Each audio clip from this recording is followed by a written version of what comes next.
எல்லா இயேசு கிறிஸ்துவுக்குள்ளாக சந்தோஷமாக இருக்கிறீங்களா? சந்தோஷமாகிದ್ದೀரா? எல்லா கரங்களை தட்டி ஆண்டவருக்கு மகிமையை செலுத்துங்கள்.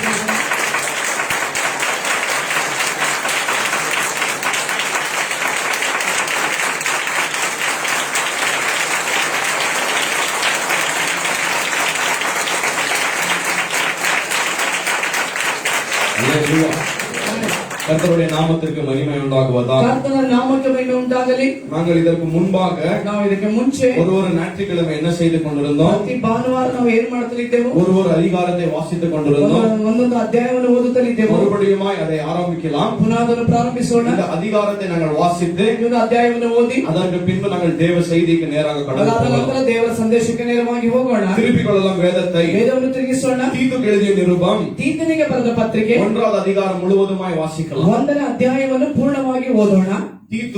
ತೀತನಿಗೆ ಬರೆದ ಪತ್ರಿಕೆ 1வது அதிகாரம் 1ನೇ ಅಧ್ಯಾಯ 1லிருந்து 1ರಿಂದ 16வது வசனம் வரைக்கும் 16ನೇ ವಚನದವರೆಗೂ ஒன்றாக சேர்ந்து வாசிக்கலாம். ಒಂದಾಗಿ ಓದೋಣ. ಎಲ್ಲರೂ ತೆಗೆದರೆ ಬೈಬಲ್. ತೀತು 1வது அதிகாரம் ತೀತನಿಗೆ ಬರೆದ ಪತ್ರಿಕೆ 1ನೇ ಅಧ್ಯಾಯ 1லிருந்து 1ರಿಂದ 16வது ವಚನ ವರೆಗೆ ವಾಸಿக்கலாம். 16ನೇ ವಚನದವರೆಗೂ ಎಲ್ಲರೂ ಒಟ್ಟಿಗೆ ಸೇರಿ ಓದೋಣ. ದೇವರ ದಾಸನು ಯೇಸು ಕ್ರಿಸ್ತನ ಅಪೊಸ್ತಲನೂ ಆಗಿರುವ ಪೌಲನು ನಮ್ಮೆಲ್ಲರಿಗೆ ಹುದುವಾಗಿರುವ ನಂಬಿಕೆಯ ಸಂಬಂಧದಲ್ಲಿ ನನ್ನ ನಿಜ ಕುಮಾರನಾದ ತೀತನಿಗೆ ಬರೆಯುವುದೇನೆಂದರೆ, ತಂದೆಯಾದ ದೇವರಿಂದಲೂ ನಮ್ಮ ರಕ್ಷಕನಾದ ಕ್ರಿಸ್ತ ಯೇಸುವಿನಿಂದಲೂ ನಿಮಗೆ ಕೃಪೆಯೂ ಶಾಂತಿಯೂ ಆಗಲಿ. ದೇವರಾದುಕೊಂಡವರ ನಂಬಿಕೆಯು ಭಕ್ತಿಯನ್ನುಂಟು ಮಾಡುವ ಸತ್ಯದ ಪರಿಜ್ಞಾನವು ವೃದ್ಧಿಯಾಗುವುದಕ್ಕೋಸ್ಕರವೇ ಅಪೊಸ್ತಲನಾಗಿದ್ದೇನೆ. ಆ ನಂಬಿಕೆಗೂ ಸತ್ಯದ ಪರಿಜ್ಞಾನಕ್ಕೂ ನಿತ್ಯ ಜೀವದ ನಿರೀಕ್ಷೆಗೆ ಆಧಾರವಾಗಿದೆ. ಸುಳ್ಳಾಡದ ದೇವರು ಆ ನಿತ್ಯ ಜೀವವನ್ನು ಕೊಡುತ್ತೇನೆಂದು ಅನಾದಿ ಕಾಲದಲ್ಲಿ ವಾಗ್ದಾನ ಮಾಡಿದ್ದನ್ನು ತುರ್ತ ಸಮಯದಲ್ಲಿ ವಾಗ್ದಾನ ನೆರವೇರಿಸಿ ಪ್ರಸಂಗದ ಮೂಲಕ ಪ್ರಕಟಿಸಿದನು. ಆ ಪ್ರಸಂಗೋದ್ಯೋಗವು ನಮ್ಮ ರಕ್ಷಕನಾದ ದೇವರ ಅಪ್ಪಣೆಯ ಪ್ರಕಾರ ನನಗೆ ಒಪ್ಪಿಸಲ್ಪಟ್ಟದೆ. ನೀನು ಕ್ರೇತ ದ್ವೀಪದಲ್ಲಿ ಇನ್ನೂ ಕ್ರಮಕ್ಕೆ ಬಾರದಿರುವ ಕಾರ್ಯಗಳನ್ನು ಕ್ರಮಪಡಿಸಿ ಪಟ್ಟಣಗಳಲ್ಲೂ ಸಭೆಯ ಹಿರಿಯರನ್ನು ನೇಮಿಸಬೇಕೆಂದು ನಾವು ನಿನಗೆ ಅಪ್ಪಣೆ ಕೊಟ್ಟು ನಿನ್ನನ್ನು ಅಲ್ಲೇ ಬಿಟ್ಟು ಬಂದೆನಲ್ಲ. ಸಭೆಯ ಹಿರಿಯನು ನಿಂದಾರಹಿತನು ಏಕಪತ್ನಿಯುಳ್ಳವನು ಆಗಿರಬೇಕು. ಅವನ ಮಕ್ಕಳು ಕರ್ತನನ್ನು ನಂಬಿದವರಾಗಿರಬೇಕು. ಅವರು ದುರ್ಮಾರ್ಗಸ್ಥರೆನಿಸಿಕೊಂಡವರಾಗಲಿ ಅಧಿಕಾರಕ್ಕೆ ಒಳಗಾಗದವರಾಗಲಿ ಆಗಿರಬಾರದು. ಯಾಕೆಂದರೆ ಸಭಾಧ್ಯಕ್ಷನು ದೇವರ ಮನವಾರ್ತೆಯವನಾಗಿರುವುದರಿಂದ ನಿಂದಾರಹಿತನಾಗಿರಬೇಕು. ಅವನು ಸ್ವೇಚ್ಛಾಪರನಾದರೂ ಮುಂಗೋಪಿಯಾದರೂ ಕುಳಿತು ಜಗಳ ಮಾಡುವವನಾದರೂ ಹೊಡೆದಾಡುವವನಾದರೂ ನೀಚ ಲಾಭವನ್ನು ಅಪೇಕ್ಷಿಸುವವನಾದರೂ ಆಗಿರದೆ ಅತಿಥಿ ಸತ್ಕಾರ ಮಾಡುವವನು, ಒಳ್ಳೆಯದನ್ನು ಪ್ರೀತಿಸುವವನು, ಸ್ವಸ್ಥ ಚಿತ್ತನು, ನ್ಯಾಯವಂತನು, ದೇವಭಕ್ತನು, ಜಿತೇಂದ್ರಿಯನು ಆಗಿದ್ದು ತಾನು ಸ್ವಸ್ಥ ಬೋಧನೆಯಿಂದ ಜನರನ್ನು ಎಚ್ಚರಿಸುವುದಕ್ಕೂ ಎದುರಿಸುವವರ ಬಾಯಿ ಕಟ್ಟುವುದಕ್ಕೂ ಶಕ್ತನಾಗಿರುವಂತೆ ಕ್ರಿಸ್ತ ಬೋಧಕಾನುಸಾರವಾದ ನಂಬತಕ್ಕ ವಾಕ್ಯವನ್ನು ದೃಢವಾಗಿ ಹಿಡಿದುಕೊಂಡವನಾಗಿರಬೇಕು. ಅನೇಕರು ಬರೀ ಮಾತಿನವರಾಗಿಯೂ ಮೋಸಗಾರರಾಗಿಯೂ ಇದ್ದು ಅಧಿಕಾರಕ್ಕೆ ಒಳಗಾಗದವರಾಗಿದ್ದಾರೆ. ಅವರೊಳಗೆ ಹೆಚ್ಚು ಜನರು ಸುನ್ನತಿಯವರು. ಅವರು ನೀಚ ಲಾಭವನ್ನು ಹೊಂದುವುದಕ್ಕಾಗಿ ಮಾಡಬಾರದ ಉಪದೇಶವನ್ನು ಮಾಡಿ ಕುಟುಂಬಗಳನ್ನೇ ಹಾಳು ಮಾಡುತ್ತಾರಾದ್ದರಿಂದ ಅವರ ಬಾಯಿ ಮುಚ್ಚಿಸಬೇಕಾಗಿದೆ. ಕ್ರೇತದವರು ಯಾವಾಗಲೂ ಸುಳ್ಳುಗಾರರು, ದುಷ್ಟ ಮೃಗಗಳು, ಸೋಮಾರಿಗಳಾದ ಹೊಟ್ಟೆಬಾಗಲು ಆಗಿದ್ದಾರೆಂದು ಅವರಲ್ಲಿಯೇ ಹುಟ್ಟಿದ ಒಬ್ಬ ಪ್ರವಾದಿಯು ಹೇಳಿದನು. ಆ ಸಾಕ್ಷಿ ನಿಜವೇ. ಆದ ಕಾರಣ ಅವರು ಯಹೂದ್ಯರ ಕಲ್ಪನಾ ಕಥೆಗಳಿಗೂ ಸತ್ಯಭ್ರಷ್ಟರಾದ ಮನುಷ್ಯರ ವಿಧಿಗಳಿಗೂ ಲಕ್ಷ್ಯ ಕೊಡದೆ ಕ್ರಿಸ್ತ ನಂಬಿಕೆಯಲ್ಲಿ ಸ್ವಸ್ಥಚಿತ್ತರಾಗಿರುವಂತೆ ಅವರನ್ನು ಕಠಿಣವಾಗಿ ಖಂಡಿಸು. ಶುದ್ಧರಿಗೆ ಎಲ್ಲವೂ ಶುದ್ಧವೇ, ಆದರೆ ಮಲಿನವಾದವರಿಗೂ ನಂಬಿಕೆ ಇಲ್ಲದವರಿಗೂ ಯಾವುದೂ ಅಶುದ್ಧವಲ್ಲ. ಅವರ ಬುದ್ಧಿಯು ಮನಸಾಕ್ಷಿಯು ಎರಡು ಮಲಿನವಾಗಿ ಅವರು ತಾವು ದೇವರನ್ನು ಅರಿತವೆಂದು ಹೇಳಿಕೊಳ್ಳುತ್ತಾರೆ. ಆದರೆ ಅವರು ಅಸಹ್ಯರು, ಅವಿಧೇಯರು, ಸತ್ಕಾರ್ಯಗಳನ್ನೆಲ್ಲ ಅಪ್ರಯೋಜಕರು ಆಗಿರುವುದರಿಂದ ದೇವರನ್ನು ಅರಿಯವೆಂದು ತಮ್ಮ ಕಾರ್ಯಗಳಿಂದಲೇ ಹೇಳಿದಂತಾಯಿತು. ಆಮೆನ್. ಆಮೆನ್. இந்த வார்த்தை வாசித்ததின் மூலமாய் ಈ ಒಂದು ವಾಕ್ಯವನ್ನು ಓದಿದರ ಮೂಲಕವಾಗಿ கிறிஸ்துவனுடைய நாமம் மகிமைப்படுவார். ಕ್ರಿಸ್ತನ ನಾಮ ಮಹಿಮೆ ಹೊಂದಲಿ. கர்த்தர் உங்களை ஆசீர்வதிப்பார். ಕರ್ತನು ನಿಮ್ಮನ್ನು ಆಶೀರ್ವದಿಸಲಿ. திருப்பிக் கொள்ளலாம் வேதத்தை. ವೇದವನ್ನು ತಿರುಗಿಸೋಣ. யூதாக்கு எழுதிய நிருபம் ಯೂದನು ಬರೆದ ಪತ್ರಿಕೆ 1வது அதிகாரம் 1ನೇ ಅಧ್ಯಾಯ 4வது ವಚನத்தை தியானிக்கலாம். 4ನೇ ವಚನವನ್ನು ಧ್ಯಾನಿಸೋಣ. யூதா 1வது அதிகாரம் ಯೂದನ 1ನೇ ಅಧ್ಯಾಯ 4வது ವಚನத்தை வாசிக்க போகிறோம். 4ನೇ ವಚನವನ್ನು ಧ್ಯಾನಿಸೋಣ. ஏனெனில் நமது தேவனுடைய கிருபையை நம்முடைய தேவனுடைய கிருபையை காம விகாரத்துக்கு ஏதுவாக புரட்டி காம விகாரத்திற்கு ஏதுவாக புரட்டி ஒன்றான ஆண்டவராகிய தேவனையும் நம்முடைய கர்த்தராகிய இயேசு கிறிஸ்துவையும் தன்னுடைய கர்த்தராகிய இயேசு கிறிஸ்துவையும் மறுதலிக்கிற பக்தியற்றவர்களாகிய சிலர் பக்க வழியாய் நுழைந்திருக்கிறார்கள். அவர்கள் இந்த ஆக்கினைக்குள்ளாவார்கள் என்று பூர்வத்திலே எழுதியிருக்கிறது. கர்த்தருடைய நாமத்திற்கு மகிமை உண்டாகுவதாக. ಕರ್ತನ ನಾಮಕ್ಕೆ ಮಹಿಮೆ ಉಂಟಾಗಲಿ. இன்றைக்கு செய்தியின் தலைப்பு ಇದು ದೇವರ ಸಂದೇಶದ ಒಂದು ಪೀಠಿಕೆ. பின்மாற்றக்காரர்கள் சபைகளுக்குள்ள ಹಿಂಜಾರಿ ಹೋದವರು ಸಭೆಯೊಳಗೆ. பின்மாற்றக்காரர்கள் ಹಿಂಜಾರಿ ಹೋದವರು சபைகளுக்குள்ள ಸಭೆಯೊಳಗೆ. இன்றைக்கு செய்தியின் தலைப்பு. ಇದು ಇವನ ಸಂದೇಶದ ಒಂದು ಮುಖ್ಯ. இன்றைக்கு பின்மாற்றக்காரர்கள் எங்கே இருக்கிறார்கள்? ಹಿಂಜಾರಿ ಹೋದವರು ಎಲ್ಲಿ ಇದ್ದಾರೆ? ನಾನು நீங்கள் நினைத்துக் கொள்கிறோம். ನಾನು ನೀವು ನೆನೆಸುತ್ತೇವೆ. இன்றைக்கு பின்மாற்றக்காரர்களானவர் ಇಂದು ಹಿಂಜಾರಿ ಹೋದವರು ஆண்டவரை முழுவதுமாய் மறுதலித்து ದೇವರನ್ನು ಪೂರ್ಣವಾಗಿ ನಿರಾಕರಿಸಿ கிறிஸ்துவனுடைய வழிகளை விட்டுவிட்டு ಕ್ರಿಸ್ತನ ದಾರಿಯನ್ನು ಬಿಟ್ಟು சபையை விட்டுவிட்டு ಸಭೆಯನ್ನು ಬಿಟ್ಟು ஜனங்களோடு இருந்த ஐக்கியத்தை விட்டுவிட்டு ಜನರ ಜೊತೆ ಇದ್ದ ಐಕ್ಯವನ್ನು ಬಿಟ್ಟು இவர்கள் சபையை விட்டு போய்விட்டார்கள் என்று நினைத்துக் கொண்டிருக்கிறோம். ಇವರುಗಳು ಸಭೆಯನ್ನು ಬಿಟ್ಟು ಹೋದರು ಎಂದುಕೊಳ್ಳುತ್ತೇವೆ. அது உண்மையாக இருக்கிறது. ಅದು ನಿಜವಾಗಿದೆ. ஆனா இன்னொரு இடத்திலே ಆದ್ರೆ ಇನ್ನೊಂದು ಭಾಗದಲ್ಲಿ பின்மாற்றக்காரர்கள் யார் என்றால் ಹಿಂಜಾರಿ ಹೋದವರು ಯಾರೆಂದರೆ சத்தியத்தை அறிந்தோம் ಸತ್ಯವನ್ನು ತಿಳಿದು சத்தியத்திற்கு விரோதமாய் பிரசங்கித்து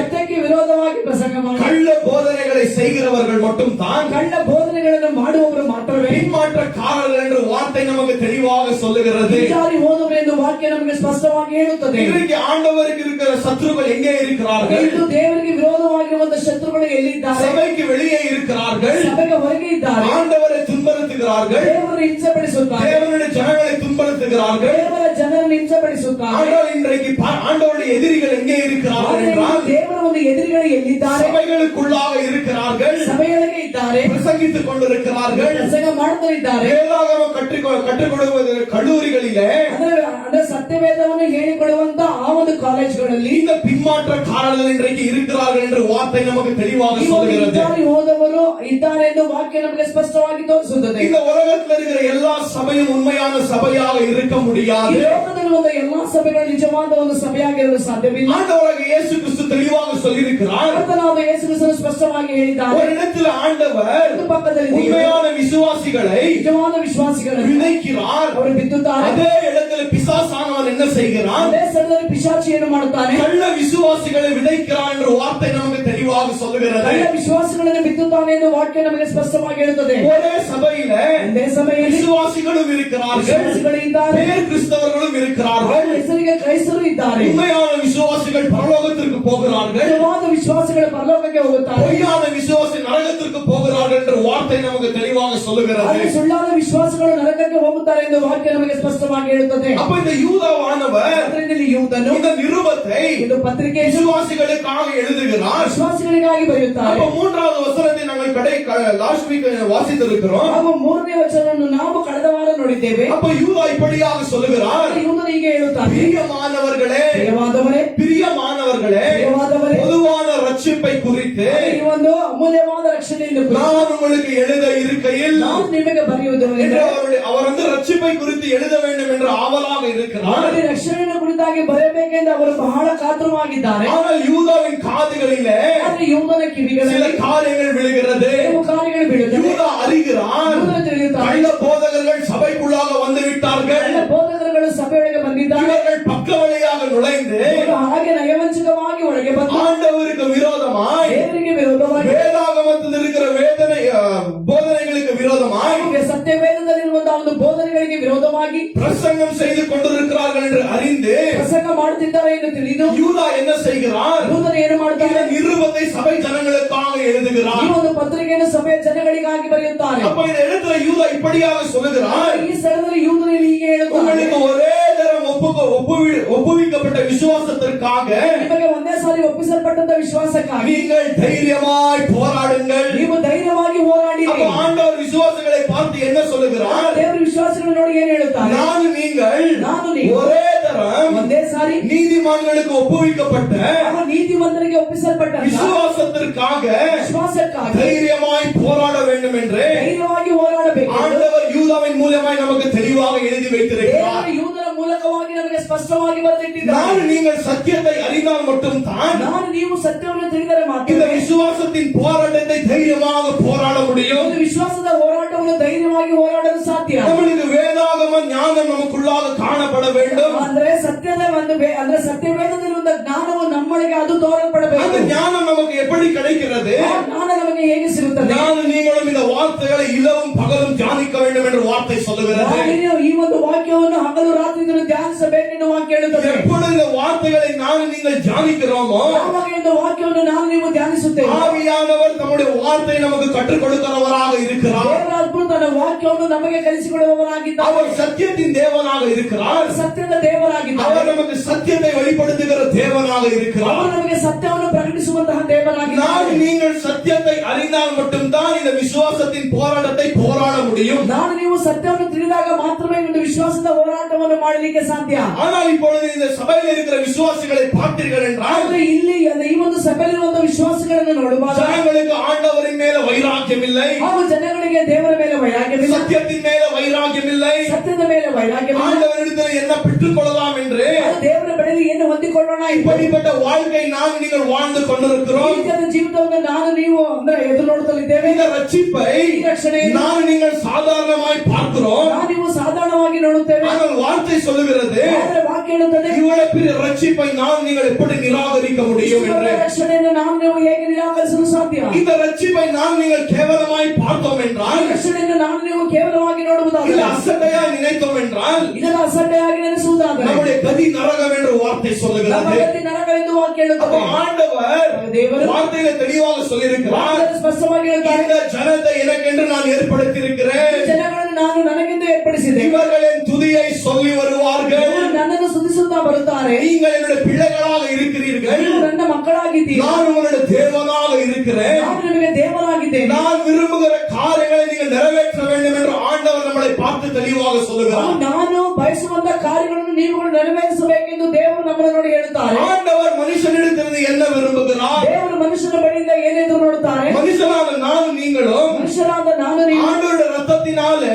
ದೇವರ ರಕ್ತದಿಂದ கழுவப்பட்ட நீங்களும் ಕೊಡಲ್ಪಟ್ಟಂತ ನಾನು ನೀವು அவருடைய வார்த்தைகளுக்கு கீழ்ப்படிந்து நடக்கும்படியாய் ದೇವರ ವಾಕ್ಯಕ್ಕೆ ವಿಧೇಯರಾಗಿ ನಡೆಯುವಂತೆ ஆண்டவர் நம்மிடத்திலிருந்து காரியங்களை எதிர்பார்க்கின்ற தேவனாக இருக்கிறார். ದೇವರು ನಮ್ಮ ಬಳಿಯಿಂದ ಕಾರ್ಯಗಳನ್ನು ಎದುರು ನೋಡುವಂತಹ ದೇವರಾಗಿದ್ದಾರೆ. எப்பொழுது நீங்கள் ஆண்டவருடைய வார்த்தைகளுக்கு கீழ்ப்படிய முடியும் என்றால், ಯಾವಾಗ ದೇವರ ವಾಕ್ಯಕ್ಕೆ ನಾನು ನೀವು ವಿಧೇಯರಾಗಲು ಸಾಧ್ಯವೇ? எப்பொழுது நீங்கள் சத்தியத்தை சத்தியமாக அறிகிறோமோ, ಯಾವಾಗ ನಾವು ನೀವು ಸತ್ಯವನ್ನು ಸತ್ಯವಾಗಿ ತಿಳಿಯುತ್ತೇವೆ, அப்பொழுதுதான் நீங்களும் ஆண்டவரை ಆಗ ನಾನು ನೀವು ದೇವರನ್ನು ஆராதித்து ಆರಾಧಿಸಿ பரலோக ராஜ்யத்திற்குள்ளாக பிரவேசிக்க முடியும். ಪರಲೋಕ ರಾಜ್ಯದೊಳಗೆ ಪ್ರವೇಶ ಮಾಡಲು ಸಾಧ್ಯ. இன்றைக்கு அநேக ஜனங்கள் ಇಂದು ಅನೇಕ ಜನಗಳು வேதாகமத்தில் இருக்கிற இயேசு கிறிஸ்துவை ஆராதிக்காமல் ಸತ್ಯವೇದದಲ್ಲಿರುವಂತಹ ಯೇಸು ಕ್ರಿಸ್ತನನ್ನು ಆರಾಧನೆ ಮಾಡಿ இவர்கள் தம்முடைய சுய நினைவிலே ಇವರುಗಳು ತಮ್ಮ ಸ್ವಂತ ಜ್ಞಾನಗಳು ஒரு இயேசு கிறிஸ்துவை உருவாக்கி வைத்திருக்கிறார்கள். ಅಂದ್ರೆ ಇವರೇ ಅಂದ್ರೆ ಯೇಸು ಕ್ರಿಸ್ತನನ್ನು ತಮ್ಮ ಆಲೋಚನೆಗಳಲ್ಲಿ ಉಂಟು ಮಾಡಿಟ್ಟುಕೊಂಡು இயேசு இப்படியாக இருக்கிறார், ಯೇಸು ಹೀಗೆ ಇದ್ದಾನೆ, இயேசு இதை செய்கிறார், ಯೇಸು ಇದನ್ನು ಮಾಡುತ್ತಾರೆ, இயேசு அதை செய்கிறார் ಯೇಸು ಅದನ್ನು ಮಾಡುತ್ತಾರೆ. என்று ஜனங்கள் என்ன செய்திருக்கிறார்கள்? ಜನಗಳು ಏನು ಮಾಡಿದ್ದಾರೆ? வேற விதமான இயேசு கிறிஸ்துவை உருவாக்கி ಬೇರೆ வைத்திருக்கிறார்கள். ವಿಧವಾದ ಯೇಸು ಕ್ರಿಸ್ತನನ್ನು ಉಂಟು ಮಾಡಿದ್ದಾರೆ. உங்களுடைய மனதிலே ಇವರ ಮನಸ್ಸಿನಲ್ಲಿ ஒரு வேற இயேசு கிறிஸ்து இருக்கிறார். ಬೇರೆ ಯೇಸು ಕ್ರಿಸ್ತನು ಇದ್ದಾನೆ. ஆனால் நம்முடைய இருதயத்தில் யார் இருக்க வேண்டும்? ನಮ್ಮ ಹೃದಯದಲ್ಲಿ ಯಾರು இந்த ಇರಬೇಕು? வேதாகமத்தில் வெளிப்பட்டிருக்கிற இயேசு கிறிஸ்து நமக்குள்ளாக காணப்பட வேண்டும். ವೇದದಲ್ಲಿ ಇರುವಂತ ಪ್ರಕಟವಾಗಿರುವಂತ ಯೇಸು ನಮ್ಮೊಳಗೆ இந்த ಕಾಣಲ್ಪಡಬೇಕು. உண்மையான இயேசு கிறிஸ்துவை ನಿಜವಾದ ಯೇಸು ಕ್ರಿಸ್ತನು நீங்களும் ನಾನು ನೀವು முழு இருதயத்தோடும் ಹೃದಯದೊಂದಿಗೆ முழு ஆத்துமாவோடும் ಪೂರ್ಣ ಆತ್ಮದೊಂದಿಗೆ முழு பலத்தோடும் ಪೂರ್ಣ ಬಲದೊಂದಿಗೆ முழு சரீரத்தோடும் ಪೂರ್ಣ ಶರೀರದೊಂದಿಗೆ எப்பொழுது அவரை ஆராதிக்கிறோமோ ಯಾವಾಗ ನಾವು ಅವರನ್ನು ಆರಾಧಿಸುತ್ತೇವೆ அப்பொழுது மட்டும்தான் நீங்கள் ராஜ்யத்திற்குள்ளாக பிரவேசிக்க முடியும். ಆಗ ಮಾತ್ರವೇ ನಾನು ನೀವು ರಕ್ತದೊಳಗೆ ಸ್ಥಳದೊಳಗೆ ಪ್ರವೇಶ ಮಾಡಲು அப்பொழுது ಸಾಧ್ಯ. யூதா இந்த இடத்துல பார்த்தீர்கள் ಆ என்றால் ಯೂದನನ್ನು ಈ ಒಂದು ಸ್ಥಳದಲ್ಲಿ ನೋಡುವಾಗ விசுவாசிகளை பார்த்து சொல்லுகிறார், ವಿಶ್ವಾಸಿಗಳನ್ನು ನೋಡಿ ಹೇಳುತ್ತಾನೆ, தூங்கிக் கொண்டிருக்கிற விசுவாசிகளே, ನಿದ್ರೆ ಮಾಡುತ್ತಿರುವ ವಿಶ್ವಾಸಿಗಳೇ, உங்களுடைய தூக்கத்திலிருந்து எழுந்திருங்கள். ನಿಮ್ಮ ನಿದ್ರೆಯಿಂದ ಎಚ್ಚರವಾಗಿ உங்களுக்கு ஒரு விஷயம் ஒப்புக் கொடுக்கப்பட்ட ಒಂದು ಸಾರಿ ಒಪ್ಪಿಸಲ್ಪಟ್ಟ விசுவாசத்திற்காக நான் நீங்கள் தைரியமாய் போராட வேண்டும் என்று நமக்கு கட்டளையிடுகிறார். ವಿಶ್ವಾಸಕ್ಕಾಗಿ ನಾನು ನೀವು ಧೈರ್ಯವಾಗಿ ಹೋರಾಡಬೇಕೆಂದು ನಮಗೆ இந்த ಆಜ್ಞಾಪಿಸುತ್ತಾನೆ. விசுவாசம் என்னவென்று நான் உங்களுக்கு சொல்லியிருக்கிறேன். ವಿಶ್ವಾಸ ಏನೆಂದು ನಾನು ನಿಮಗೆ ಹೇಳಿದ್ದೇನೆ. இந்த விசுவாசம் என்பது ವಿಶ್ವಾಸ ಎಂದು நான் நீங்கள் ஆண்டவரின் மேல வைத்த நம்பிக்கை குறித்து பேசவில்லை. ನಾನು ನೀವು ದೇವರ ಮೇಲೆ ಇಟ್ಟಂತ ನಂಬಿಕೆಯ ಕುರಿತಾಗಿ ಮಾತನಾಡುತ್ತೇನೆ. ஆனால் இந்த வேதாகமத்தில் இருக்கிற போதனைகளை குறித்து பேசுகிறது. ಅದೇ ಒಂದು ವೇದದಲ್ಲಿರುವಂತಹ ಒಂದು ಬೋಧನೆಗಳನ್ನು ಕುರಿತಾಗಿ ಮಾತಾಡುತ್ತದೆ. ஆண்டவர் இன்றைக்கு ದೇವರು நமக்கு புதிய வெளிப்பாடுகள் கொடுப்பதில்லை. ಹೊಸ ಪ್ರಕಟಣೆಯನ್ನು ಕೊಡುವುದಿಲ್ಲ. எல்லா வெளிப்பாடுகள் இந்த தேவனுடைய வார்த்தைகளிலே இருக்கிறது. ಎಲ್ಲಾ ಪ್ರಕಟಣೆಗಳು ಈ ಒಂದು ದೇವರ ವಾಕ್ಯದಲ್ಲಿ ಇದೆ. ஆண்டவர் ஒரே தடவை இந்த வார்த்தைகளை நம்ம கையில ஒப்புவித்து கொண்டு விட்டார். ದೇವರು ಒಂದೇ ಸಾರಿ ತನ್ನ ವಾಕ್ಯವನ್ನು ನಮ್ಮ ಕೈಗಳಲ್ಲಿ ಒಪ್ಪಿಸಿಕೊಂಡಿದ್ದಾರೆ. அப்பொழுது நீங்கள் என்ன செய்ய வேண்டுமா? ನಾನು ನೀವು ಏನು இந்த ಮಾಡಬೇಕು? வார்த்தைகளை பாதுகாத்து ಈ ಒಂದು ವಾಕ್ಯಗಳನ್ನು இந்த ಕಾಪಾಡಿ, வார்த்தைகளின் பிரகாரமாய் வாழ்ந்து ಈ ವಾಕ್ಯದ ಪ್ರಕಾರವಾಗಿ இந்த ಜೀವಿಸಿ, சத்தியத்தை சத்தியமாக ஜனங்களுக்காக போதிக்க வேண்டும் ಈ என்று ಸತ್ಯವನ್ನು ಸತ್ಯವಾಗಿ ಜನಗಳಿಗೆ ಬೋಧಿಸಬೇಕೆಂದು ஆண்டவருடைய சித்தமாக ಅದು இருக்கிறது. ದೇವರ ಚಿತ್ತವಾಗಿದೆ. அப்ப நீங்கள் என்ன செய்ய வேண்டும்? ನಾನು ನೀವು ಏನು ಮಾಡಬೇಕು? சத்தியத்தை அறிய எல்லா விதமான பிரயாசங்கள் பட வேண்டும். ಸತ್ಯವನ್ನು ತಿಳಿಯುವಂತೆ ಎಲ್ಲಾ ವಿಧವಾದ ಪ್ರಯಾಸವನ್ನು ಪಡಬೇಕು. ஒரு நாள் நீங்க எவ்வளவு வேதாகமத்தை வாசிக்கிறீர்கள்? ಒಂದು ದಿವಸಕ್ಕೆ ಎಷ್ಟು ನೀವು ಸತ್ಯವೇದವನ್ನು ಓದುತ್ತೀರಿ? நீங்கள் எந்த போதனைகளை அறிந்திருக்கிறீர்கள் ನೀವು ಯಾವ ಬೋಧನೆಗಳನ್ನು ತಿಳಿದಿದ್ದೀರಿ என்று உங்களே நீங்கள் சோதித்து பாருங்கள். ಎಂದು ನಿಮ್ಮನ್ನು ನೀವೇ ಶೋಧಿಸಿ ನೋಡಿ. அவிசுவாசி எவனாவது ವಿಶ್ವಾಸಿ ಅವನ உங்களிடத்தில் வந்து ஆண்டவரை குறித்து கேட்டால் ನಿಮ್ಮ ಬಳಿಗೆ ಬಂದು ಯಾರಾದರೂ ಒಂದು ದೇವರ ಕುರಿತಾಗಿ ಕೇಳಿದರೆ நாங்கள் அவனை பார்த்து அப்படியாகவே முழிக்கிறோம். ನಾವು ಅವನನ್ನು ನೋಡಿ ಹಾಗೆ ಕಂಡು ಬಿಡುತ್ತೇವೆ. நமக்கே ஒண்ணுமே தெரியாது. ನಮಗೆ ಏನು ಗೊತ್ತಿಲ್ಲ. அவருக்கு எங்க நான் அங்கு நீங்கள் போதிப்பது? ಆಗ ಅವರಿಗೇನು ನಾವು ನೀವು ಬೋಧಿಸುವುದು? ஆனால் வார்த்தை சொல்லுகிறது, ವಾಕ್ಯ ಹೇಳುತ್ತದೆ, நானும் நீங்களும் ನಾನು ನೀವು அவர்கள் கேட்கிற கேள்விகளுக்கு ಅವರು ಕೇಳುವಂತ ಪ್ರಶ್ನೆಗಳಿಗೆ பதில் கொடுக்க வேண்டும் என்று வார்த்தை சொல்லுகிறது. ಉತ್ತರ ಕೊಡಬೇಕೆಂದು ವಾಕ್ಯ இந்த ಹೇಳುತ್ತದೆ. விசுவாசத்தை குறித்து ವಿಶ್ವಾಸವನ್ನು ಕುರಿತು நாங்கள் சாட்சி கொடுக்க வேண்டும் என்று வார்த்தை ನಾವು சொல்லுகிறது. ಸಾಕ್ಷಿ ಕೊಡಬೇಕೆಂದು ವಾಕ್ಯ ಹೇಳುತ್ತದೆ. அப்ப இன்றைக்கு பார்த்தீர்கள் என்றால் ಅದರಿಂದ ಇಂದು ನೋಡುವಾಗ ஆண்டவருடைய சத்துருக்கள் எங்கே இருக்கிறார்கள்? ದೇವರ ಶತ್ರುಗಳು ಎಲ್ಲಿದ್ದಾರೆ? சபைகளுக்குள்ளாக இருக்கிறார்கள். ಸಭೆಯೊಳಗೆ ಇದ್ದಾರೆ. இந்த வேதாகமத்தை வைத்துக் கொண்டிருக்கிறார்கள். ವೇದವನ್ನು இந்த ಇಟ್ಟುಕೊಂಡಿದ್ದಾರೆ. வார்த்தைகளை பிரசங்கிக்கிறேன் என்று சொல்லுகிறார்கள். ವಾಕ್ಯವನ್ನು ಪ್ರಸಂಗ ಮಾಡ್ತಾರೆ ಎಂದು ಹೇಳುತ್ತಾರೆ. ஆனால் இவர்கள் ஆண்டவருடைய சத்துருக்களாக இருக்கிறார்கள் என்று வார்த்தை சொல்லுகிறார்கள். ಆದರೆ ಇವರುಗಳು ದೇವರ ಶತ್ರುಗಳಾಗಿದ್ದಾರೆ ಎಂದು ವಾಕ್ಯ ಹೇಳುತ್ತದೆ. இப்படிப்பட்ட ஜனங்களிலிருந்து நாம் நீங்கள் எச்சரிக்கையா இருக்க ಈ வேண்டும். ರೀತಿಯಾದ ಜನಗಳಿಂದ ನಾವು ನೀವು ಎಚ್ಚರಿಕೆಯಾಗಿರಬೇಕು. அப்ப யூதா சொல்லுகிறார், ಅದರಲ್ಲಿ ಯೂದನು ಹೇಳುತ್ತಾನೆ, விசுவாசியான நீங்கள் ஒரு நல்ல போராட்டத்தை போராட ಒಂದು வேண்டும். ಒಳ್ಳೆ ಹೋರಾಟವನ್ನು ಹೋರಾಡಬೇಕು. சத்தியத்தை பாதுகாக்க வேண்டும். ಸತ್ಯವನ್ನು ರಕ್ಷಿಸಬೇಕು. இந்த சுவிசேஷத்தை பாதுகாத்துக் கொள்ள வேண்டும். ಸುವಾರ್ತೆಯನ್ನು ನೀವು ಕಾಪಾಡಬೇಕು. ஏனென்றால் ಯಾಕೆಂದರೆ ஆண்டவர் இது நமக்கு ஒரு பொக்கிஷமாய் கொடுத்திருக்கிறார். ದೇವರು ಇದನ್ನು ನಮಗೆ ಒಂದು ಒಳ್ಳೆಯ ಒಂದು ಐಶ್ವರ್ಯವಾಗಿ ಕೊಟ್ಟಿದ್ದಾರೆ. நம்முடைய பொக்கிஷம் எதாக இருக்கிறது? ಐಶ್ವರ್ಯ ಏನಾಗಿದೆ? இந்த வேதாகமத்தில் இருக்கிற வார்த்தைகளாக ಈ இருக்கிறது. ವೇದದಲ್ಲಿರುವಂತಹ ವಾಕ್ಯವಾಗಿದೆ. இந்த வார்த்தைகள் நம்முடைய பொக்கிஷமாக இருக்கிறது. ವಾಕ್ಯವೇ ನಮಗೆ ಐಶ್ವರ್ಯವಾಗಿದೆ. எல்லாவற்றை காட்டிலும் ಎಲ್ಲದಕ್ಕಿಂತಲೂ இது ஐஸ்வர்யமுள்ள வார்த்தைகளாக இருக்கிறது. ಇದು ಐಶ್ವರ್ಯವುಳ್ಳ இந்த ವಾಕ್ಯವಾಗಿದೆ. வார்த்தைகளை நேசித்து ಈ ವಾಕ್ಯಗಳನ್ನು நம்முடைய ಪ್ರೀತಿಸಿ, இருதயத்திற்குள்ளாக வைத்துக் கொண்டு ಹೃದಯದೊಳಗೆ ಇಟ್ಟುಕೊಂಡು இந்த வார்த்தைகளுக்கு கீழ்ப்பட்டு ಈ ವಾಕ್ಯಕ್ಕೆ ವಿಧೇಯರಾಗಿ இந்த வார்த்தைகளை பாதுகாத்து ಈ ವಾಕ್ಯಗಳನ್ನು ಕಾಪಾಡಿ அநேக ஜனங்களை சத்தியத்திற்குள்ளாக நான் நீங்கள் நடத்த வேண்டும். ಅನೇಕ ಜನಗಳನ್ನು ನಾವು ನೀವು ಸತ್ಯದೊಳಗೆ ನಡೆಸಬೇಕು. ஏனென்றால் இந்த வார்த்தையானது ಯಾಕೆಂದರೆ ಈ ವಾಕ್ಯ நமக்கு ஜீவன் கொடுக்கிற வார்த்தைகளாக ನಮಗೆ இருக்கிறது. ಜೀವ ಕೊಡುವಂತ ವಾಕ್ಯವಾಗಿದೆ. இந்த ஜீவன் கொடுக்கிற வார்த்தையை ಈ ಒಂದು ಜೀವ ಕೊಡುವ ವಾಕ್ಯ நான் நீங்கள் அசட்டை செய்யக்கூடாது. ನೀವು ಅಸಡ್ಡೆ ಮಾಡಬಾರದು. இதுதான் இந்த இடத்துல நமக்கு யூதா சொல்லுகிறார். ಇದನ್ನೇ ಈ ಒಂದು ಸ್ಥಳದಲ್ಲಿ ಯೂದನು ನಮಗೆ அப்ப ಹೇಳ್ತಾನೆ.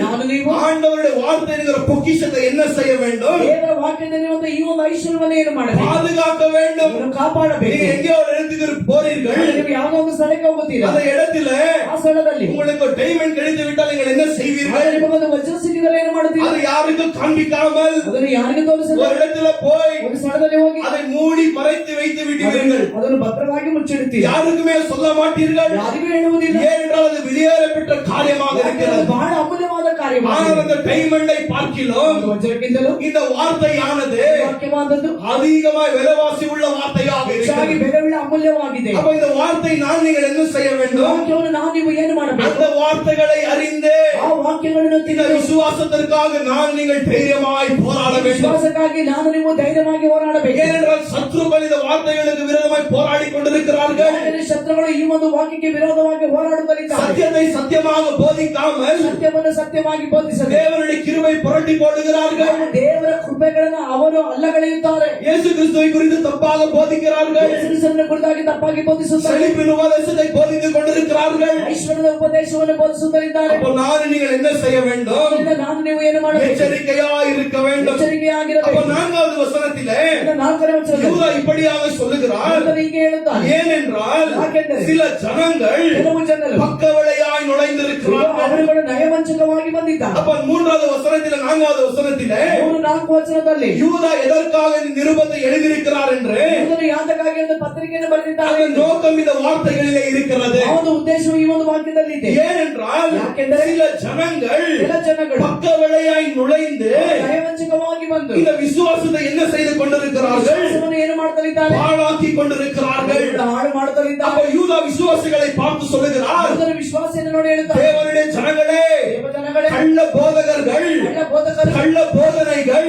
ಬೋಧನೆಗಳು சபைகளுக்குள்ளாக வந்திருக்கிறது. ಸಭೆಗಳಿಗೆ ಬಂದಿದೆ. எச்சரிக்கையா இருங்கள், ಎಚ್ಚರಿಕೆಯಾಗಿ தைரியமாய் போராடுங்கள். ಧೈರ್ಯವಾಗಿ ಹೋರಾಡಿ. யார் கள்ள போதனை செய்கிறானோ, ಕಳ್ಳ ಬೋಧನೆ ಮಾಡಿ யார் கள்ள போதகராக இருக்கிறானோ ಕಳ್ಳ ಬೋಧಕನಾಗಿ அவனை எதிர்த்து நில்லுங்கள். ಅವನನ್ನು ಎದುರಿಸಿ ನಿಲ್ಲಿರಿ. அவன் சத்தியத்தை போதிக்காமல் இருக்கிறான். ಅವನು ಸತ್ಯವನ್ನು ಬೋಧಿಸದೆ ஆனால் விசுவாசியான நீங்கள் சத்தியத்தை போதியுங்கள், ಅದರ ವಿಶ್ವಾಸದ ನೀವುಗಳು ಸತ್ಯವನ್ನೇ ಬೋಧಿಸಿರಿ. சத்தியத்தை பாதுகாத்துக் கொள்ளுங்கள் என்று ನೀವು ಸತ್ಯವನ್ನು ರಕ್ಷಿಸಿರಿ ಎಂದು யூதா நமக்கு தெளிவாக சொல்லுகிறார். ಯೋಧ ನಮಗೆ ಸ್ಪಷ್ಟವಾಗಿ அப்ப ಹೇಳುತ್ತಾನೆ. நான் நீங்கள் நினைத்துக் கொள்ள வேண்டும், ನಾನು ನೀವು ನೆನೆಸಬೇಕು, கிறிஸ்தவ வாழ்க்கை ಕ್ರಿಸ್ತನ ಜೀವಿತ ஏதோ ஒரு சாதாரணமான வாழ்க்கை அல்ல. ಯಾವುದೋ ಒಂದು ಸಾಧಾರಣವಾದ ಜೀವಿತ. நான் நீங்கள் ஒரு பெரிய போராட்டத்திற்குள்ளாக இருக்கிறோம். ನೀವು ಒಂದು ದೊಡ್ಡ ಹೋರಾಟದೊಳಗೆ ಇದೆ. வானமண்டல பொல்லாத ஆவிகள் ಆಕಾಶ ಮಂಡಲದಿಂದ ದುರಾತ್ಮ ಸಂಖ್ಯೆಗಳು நமக்கு விரோதமாய் ನಮಗೆ ವಿರೋಧ யுத்தம் செய்து கொண்டிருக்கிறது. ಮಾಡುತ್ತಲಿದೆ. பிசாசின் பிள்ளைகள், ಪಿಶಾಚಿಯ இந்த ಮಕ್ಕಳು, உலகத்தில் இருக்கிற ஜனங்கள் ಲೋಕದಲ್ಲಿರುವಂತಹ ಜನಗಳು நமக்கு விரோதமாய் யுத்தம் செய்து கொண்டிருக்கிறார்கள். ನಮಗೆ ವಿರೋಧವಾಗಿ ಯುದ್ಧ ಮಾಡುತ್ತಲಿದ್ದಾರೆ. நான் நீங்களும் ನಾನು ನೀವು ஒரு போர்க்களத்திலே இருக்கிறோம். ಒಂದು ಯುದ್ಧ ರಂಗದಲ್ಲಿ ಇದ್ದೇವೆ. போர்க்களத்தில் இருக்கிற நீங்கள் ಯುದ್ಧ ರಂಗದಲ್ಲಿರುವ ನೀವು எப்படி அசதியாக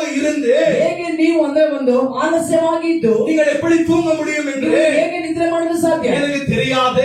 ನನಗೆ ಗೊತ್ತಿಲ್ಲ. ஆனால் வார்த்தை சொல்லுகிறது, நான் நீங்கள் போர்க்களத்தில் இருக்கிறோம். ನಾನು ನೀವು ಯುದ್ಧ ರಂಗದಲ್ಲಿ ಇದ್ದೇವೆ. எப்பொழுதுமே போர்க்களத்தில் இருக்கிற யுத்த வீரன் எப்படி இருக்க வேண்டும்?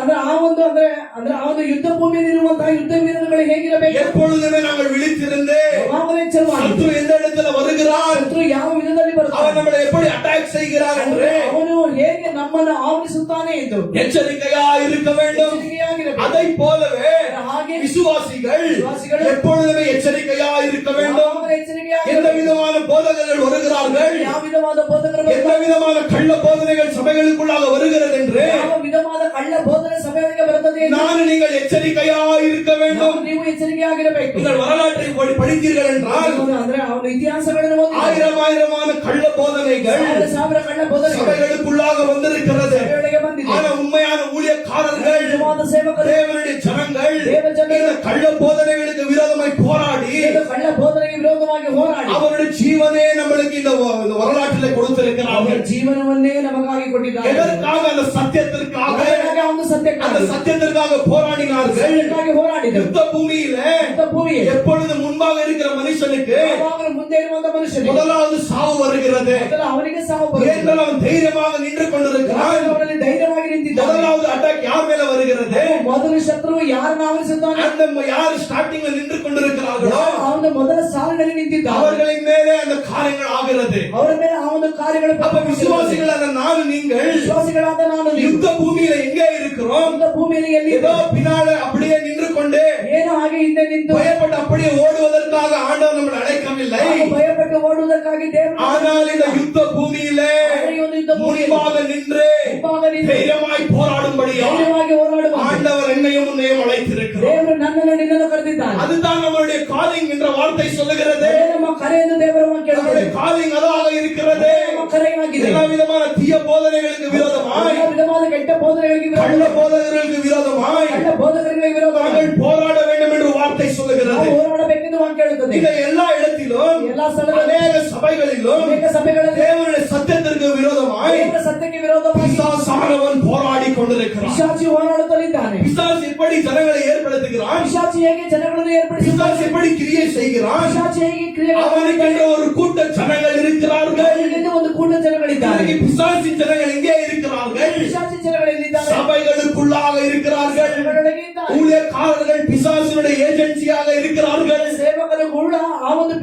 ಭಾಷೆಯ ಒಂದು ಪ್ರತಿನಿಧಿಗಳಾಗಿದ್ದಾರೆ.